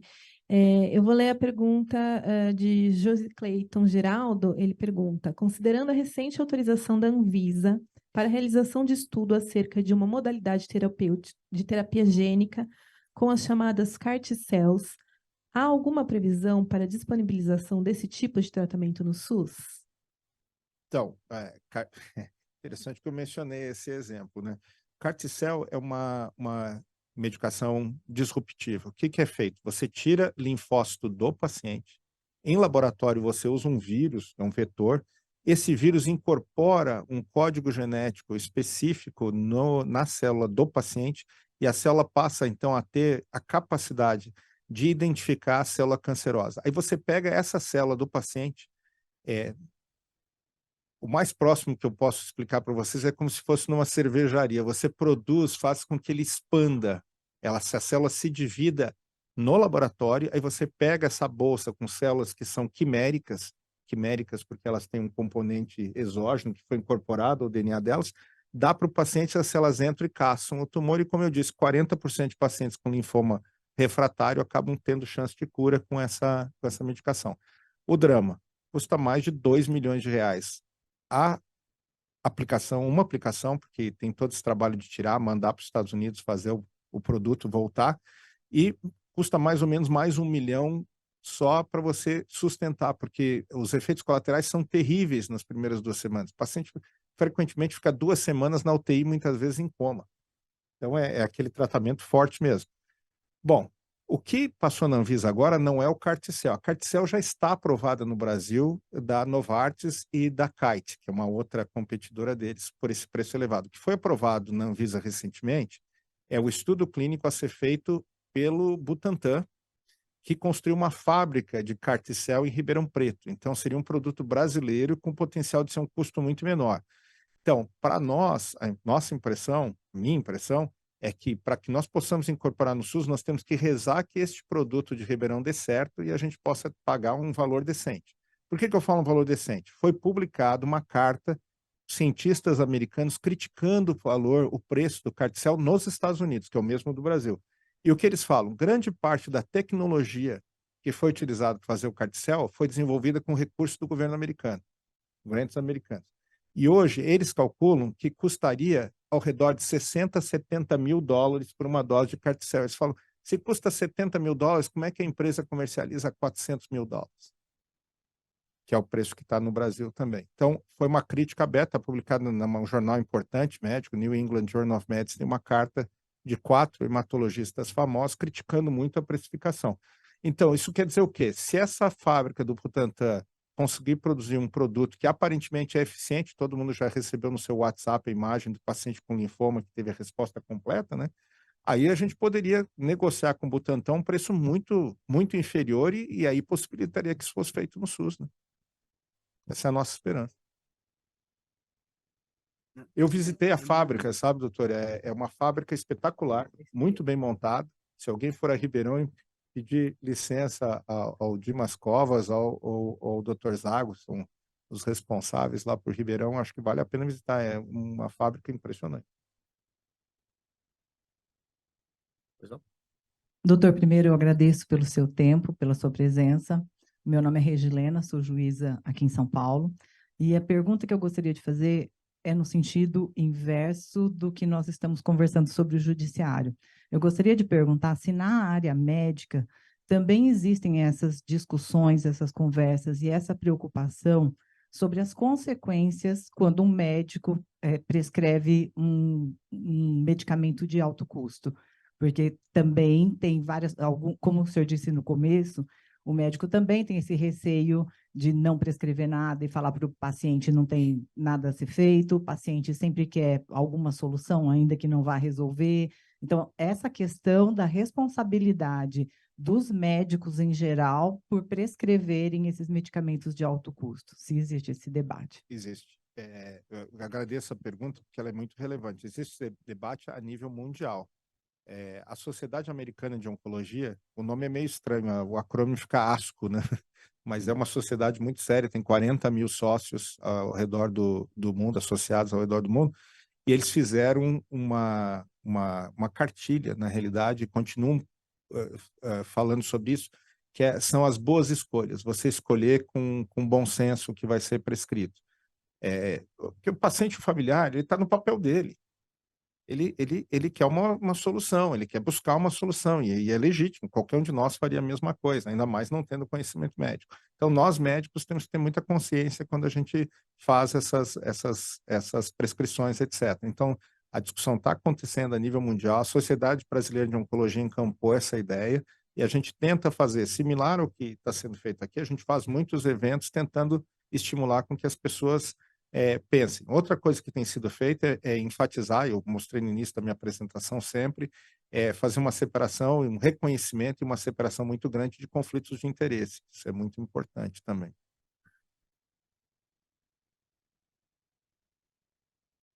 Vou ler mais uma então aqui, que veio pelo chat. A pergunta é da Lilian. Doutor Paulo, obrigada pela excelente palestra, pela linguagem acessível. O senhor considera que o rol da ANS tem sido ferramenta efetiva no cumprimento de direito dos indivíduos na área de saúde? Isso é uma pergunta difícil, né? A próxima pergunta seria o rol, se ele é exemplificativo ou se ele é taxativo, né? Eu diria o seguinte, nós médicos gostaríamos que o rol fosse atualizado mais frequentemente. Na época da discussão inicial, foi a demanda que a Sociedade Brasileira de Oncologia Clínica fez. Nós não nos oporíamos até um rol taxativo, se fosse essa decisão do legislador, né? Mas nós achamos que, se for feito dessa maneira, o rol tem que ser atualizado em tempo real. Antes, ele se fazia a atualização dele a cada 2 anos. Olha, Glivex saiu hoje, vou esperar 2 anos para incorporar um remédio que faz com que um paciente com leucemia mieloide crônica morreria e não morra mais? Não faz sentido esperar 2 anos.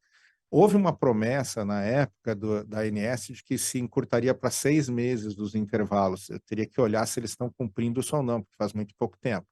Então, eu acho que a necessidade do rol, ela existe, uma questão de codificação e de estrutura do sistema, mas ele tem que ser um rol que tem que ser adaptado em tempo real, ele tem que ser atualizado permanentemente. E tem que ter representação médica e de pacientes nessa decisão.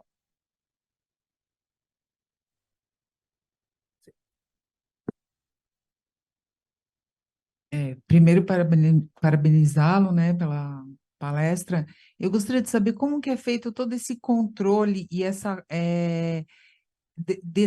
desse preço de toda essa medicação, porque alguns tratamentos eu acredito que até seja compreensível, mas uma boa parte dessa medicação, esse alto custo, é isso que eu gostaria de entender, como que é feito, porque às vezes eu acho que fica meio até incompreensível como que se chega nesse alto custo de alguns medicamentos assim, 10 mil, 40 mil por mês. É isso que eu gostaria de conseguir entender. Não existe nenhum tipo de controle. Então, eu peço desculpa se a resposta vai ficar um pouquinho longa, tá? Mas é o seguinte, no passado, se entendia que o preço seria o seguinte, o custo de desenvolvimento do produto, o custo de desenvolvimento dos produtos que não deram certo, historicamente em oncologia, 3 a 5% dos produtos que entram em pesquisa clínica dão certo, os outros 95% morrem pelo caminho porque não deram certo e tiveram um custo, alguém tem que pagar esse custo. Então, se somava o custo do desenvolvimento do produto que deu certo, o custo do produto que não deu certo, aí você naturalmente tem toda a questão do que vai se gastar em marketing, desenvolvimento, etc., salários, etc., e o lucro da empresa. E os remédios custavam muito menos do que custam hoje. No ano 2000, nós tínhamos uma medicação que faturava $1 bilhão por ano no mundo, que era o Paclitaxel, na época era da Bristol Myers, chamava-se Taxol. Era a única medicação que vendia $1 bilhão por ano. Em 1999, o Congresso americano proibiu o governo americano de pedir desconto nas medicações que eu havia mencionado aqui anteriormente. Eu acho que isso teve impacto direto nos preços futuros.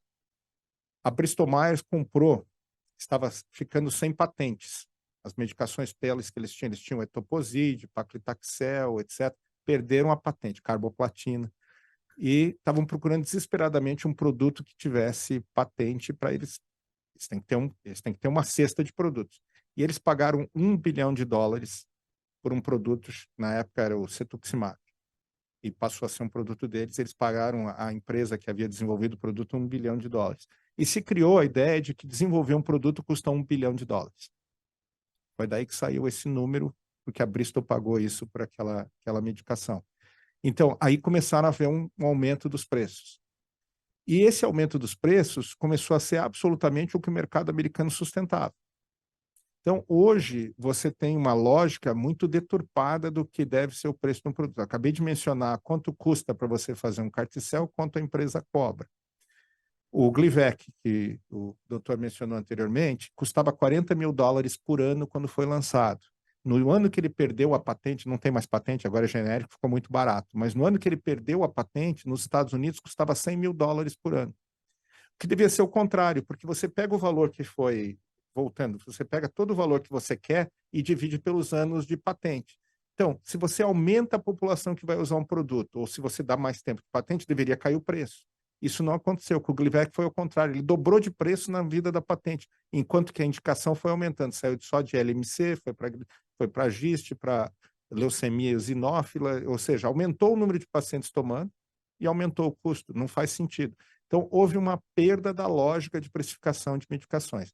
Eu assinei com colegas um manuscrito, está na Proceedings of the Mayo Clinic, se alguém quiser ver, mais de 100 especialistas mundiais, nós assinamos justamente um manifesto dizendo que essa precificação está sem sentido, porque não é só a senhora que não está entendendo, eu também não estou entendendo de onde estão tirando esses custos, né?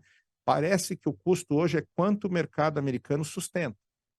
E como nós somos um mercado periférico, o que o Brasil faz? O Brasil pede uma cesta de preços de países ao redor do planeta e põe o menor preço, é o preço que o Brasil aceita pagar. Então, nós não pagamos caro em relação aos outros, mas uma empresa não vai ameaçar um mercado de 50% por um mercado de 4%. Então, mesmo que a gente pague menos que os Estados Unidos, não é muito menos, é um pouco menos do que paga uma lógica de mercado, né? Como é que muda isso? Eu acho que o primeiro passo foi o que o governo americano fez agora, de dizer, não, eu vou pedir desconto, acho que isso é importante. E é uma discussão de sociedade. Em algum momento, esses custos são inviáveis e vão ter que ser reduzidos, né?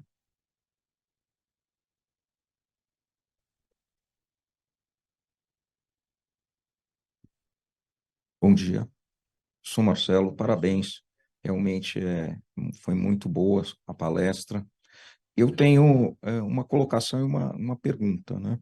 Eu, como acho que muita gente aqui, defende os valores das sociedades ocidentais, a igualdade, individualidade, liberdade, democracia, etc., capitalismo, lucro. Não sou daqueles que condenam lucro, acho que faz parte do esquema do nosso estilo de vida e que traz tanta prosperidade para muitos países, muitos povos. Mas eu vejo o seguinte, que esse estilo de vida talvez tenha causado ou esteja causando uma certa ojeriza em relação à morte, à finitude da vida, uma certa intolerância, né? Tanto é que é o que eu digo, se a pessoa morrer até 11 da manhã, às 6 da tarde já está enterrado. As pessoas não aguentam lidar com a morte, e isso acaba chegando, de certa forma, ao juiz, enfim, aos médicos, na forma dos pacientes quererem qualquer tipo de medicamento e etc. Eu digo assim, será que os médicos conseguem, isso é tratado no seguinte, ou para o médico é mais fácil, eu também tenho essa dificuldade de lidar com a morte, vou prescrever a qualquer custo e não é problema meu. Então, e gostaria de saber se o senhor, por acaso, teve contato com a medicina de outras sociedades não ocidentais e como que isso se existe essa mesma ansiedade, vamos dizer, ou se há uma outra forma de encarar o problema, porque isso tem a ver também com os custos-benefícios, né? Na medida em que eu acho, ou que, vamos dizer, a cultura se adapta um pouco melhor à ideia de morte, eu já não tenho tanta exigência com um resultado que às vezes não vai prolongar a vida ou não é tão eficaz para o paciente, né? Desculpa, estou jogando um pouco de balde de água fria aqui, mas achei importante fazer essa colocação. Obrigado. A sua colocação é perfeita. Até, enquanto o senhor falava, me lembrei de um autor americano, apesar do nome, mas vale a pena quem tiver interesse de ler nessa área, que é o Atul Gawande, ou Gawande, né, com W. Ele é um médico de origem, a família indiana, mas ele é um médico nos Estados Unidos, e ele, o título do livro, traduzido, acho, é Sendo Mortal. E ele trata justamente disso, porque um médico trabalha com o que a ciência pode oferecer, e a imortalidade não é algo que possa ser oferecido nesse momento, e é uma dificuldade de todos. Eu tive a oportunidade de visitar centros na China e depois participei de uma reunião nos BRICS, foi feito alguns anos atrás uma reunião de oncologia em Moscou, com participantes dos BRICS, e infelizmente o que eu vejo, doutor, é que essa ideia ocidental meio que permeou o mundo nesse momento. Mesmo culturas que tradicionalmente não tinham essa preocupação tão grande, como a chinesa, estão ficando mais preocupadas com essa situação. Nós temos que preparar melhor nosso médico na faculdade de medicina, porque nós fomos treinados para tratar, e às vezes o que você precisa oferecer ao paciente é empatia, solidariedade, é o cuidado, né? Tem uma médica aqui de São Paulo, a doutora Ana Arantes, que tem difundido um pouco essa ideia. Então, começam a surgir algumas vozes a favor de a gente ter uma visão um pouco mais humanista e também um pouco mais de aceitação, de que em certas situações não tem muito que a gente possa fazer, né? Então, está começando a acontecer. Mas o senhor tem absolutamente razão. A vida moderna lida muito mal. Quando eu era pequeno, meu pai é de origem do Sul, e havia uma fazenda que estava na família desde o século XIX. E meu pai me mostrou na mesa da sala de jantar, tinha um risco. Ele falou assim, esse risco aqui é do caixão do seu bisavô, porque era velado em casa, na mesa da sala de jantar. Aí dali ia para ser enterrado, etc. Hoje, se imaginar isso, ninguém imaginaria. Como o doutor falou, morreu até as 11 da manhã, às 6 da tarde, está enterrado. Ninguém mais quer lidar com isso. Tem dificuldade emocional, não é maldade, é uma dificuldade emocional. Então, o senhor tem totalmente razão. A sociedade lida mal. E nós oferecemos a expectativa, né? A gente quer oferecer esperança para o paciente, às vezes exagera, talvez, um pouco nisso, né? Muito bem. Nós gostaríamos, professor, de continuar ainda mais, mas sabemos das suas atribuições, temos um horário limite, e eu gostaria de apenas fazer algumas brevíssimas colocações e agradecer, encerrando a palestra. De tudo o que o senhor falou, tudo muito importante e está gravado justamente para que nós possamos consultar e debater em torno disso, me pareceu importante, com foco na justiça, a questão exatamente dos níveis de evidência, né? Eu acho que ainda na justiça nós trabalhamos com o nível mais baixo de evidência possível, que é a opinião do médico que está tratando o paciente. Quando muito nós vamos na plataforma que tem pareceres de outros médicos tratando outros pacientes. E acho importante nós discutirmos também na escola, talvez aqui já seja uma sugestão até para novos cursos, debates, sobre essa questão dos níveis de evidência que o senhor colocou numa pirâmide, né? E nós precisamos, acho que o judiciário, conhecer melhor e como fazer um canal de comunicação entre o que é desenvolvido na área médica como nível de evidência e o que nós podemos trazer para o judiciário que possa contribuir para que nós possamos colaborar para que o sistema possa financiar cada vez mais de uma maneira útil e eficiente, né? Que nós temos aqui que pensar também na posição do gestor, que tem responsabilidade orçamentária, fiscal, e que, evidentemente, precisa despender adequadamente recursos. E aqui, fazendo também propaganda um pouco, nós, no Gabinete de Conciliação, de que eu sou coordenador, nós estamos na forma de saúde, que é um ambiente propício para nós discutirmos coisas que no processo fica muito difícil discutir pelo tempo, pela formalidade do processo. Então, nós temos na plataforma de saúde reunidos profissionais das diversas áreas, Secretaria Municipal, Secretaria Estadual, universidades, centros especializados, exatamente para nós debatermos como é que podemos tratar essas demandas de uma forma mais rápida. Por que essa demanda, às vezes, não chega rapidamente atendida? Então, muitas vezes, já constatamos que, muitas vezes, uma decisão judicial não gera uma rápida solução, às vezes por problemas de comunicação. Simplesmente não se fala a mesma linguagem, ou não se direciona o pedido para o órgão competente, ou as entidades não se comunicam adequadamente. Então, acho que é importante nós desenvolvermos, sabemos que no processo é difícil essa interlocução por causa da formalidade, e há formas alternativas de construirmos esse diálogo, talvez seja também o Gabinete de Conciliação, que propicia essa plataforma aberta para todos os participantes, todos que queiram ter interesse em discutir esse tema, além dos cursos que são esses encontros de alto nível de discussão, né? Então, respeitando o tempo e apesar da longo debate que certamente os nossos participantes gostariam de colocar, eu queria aproveitar esse ensejo para até já de antemão, em nome da escola, convidá-lo para outras oportunidades, estar conosco, porque foi memorável a participação do senhor nesse evento. O nível das perguntas, a quantidade das perguntas e indagações revela isso, e o senhor será aqui sempre muito bem-vindo.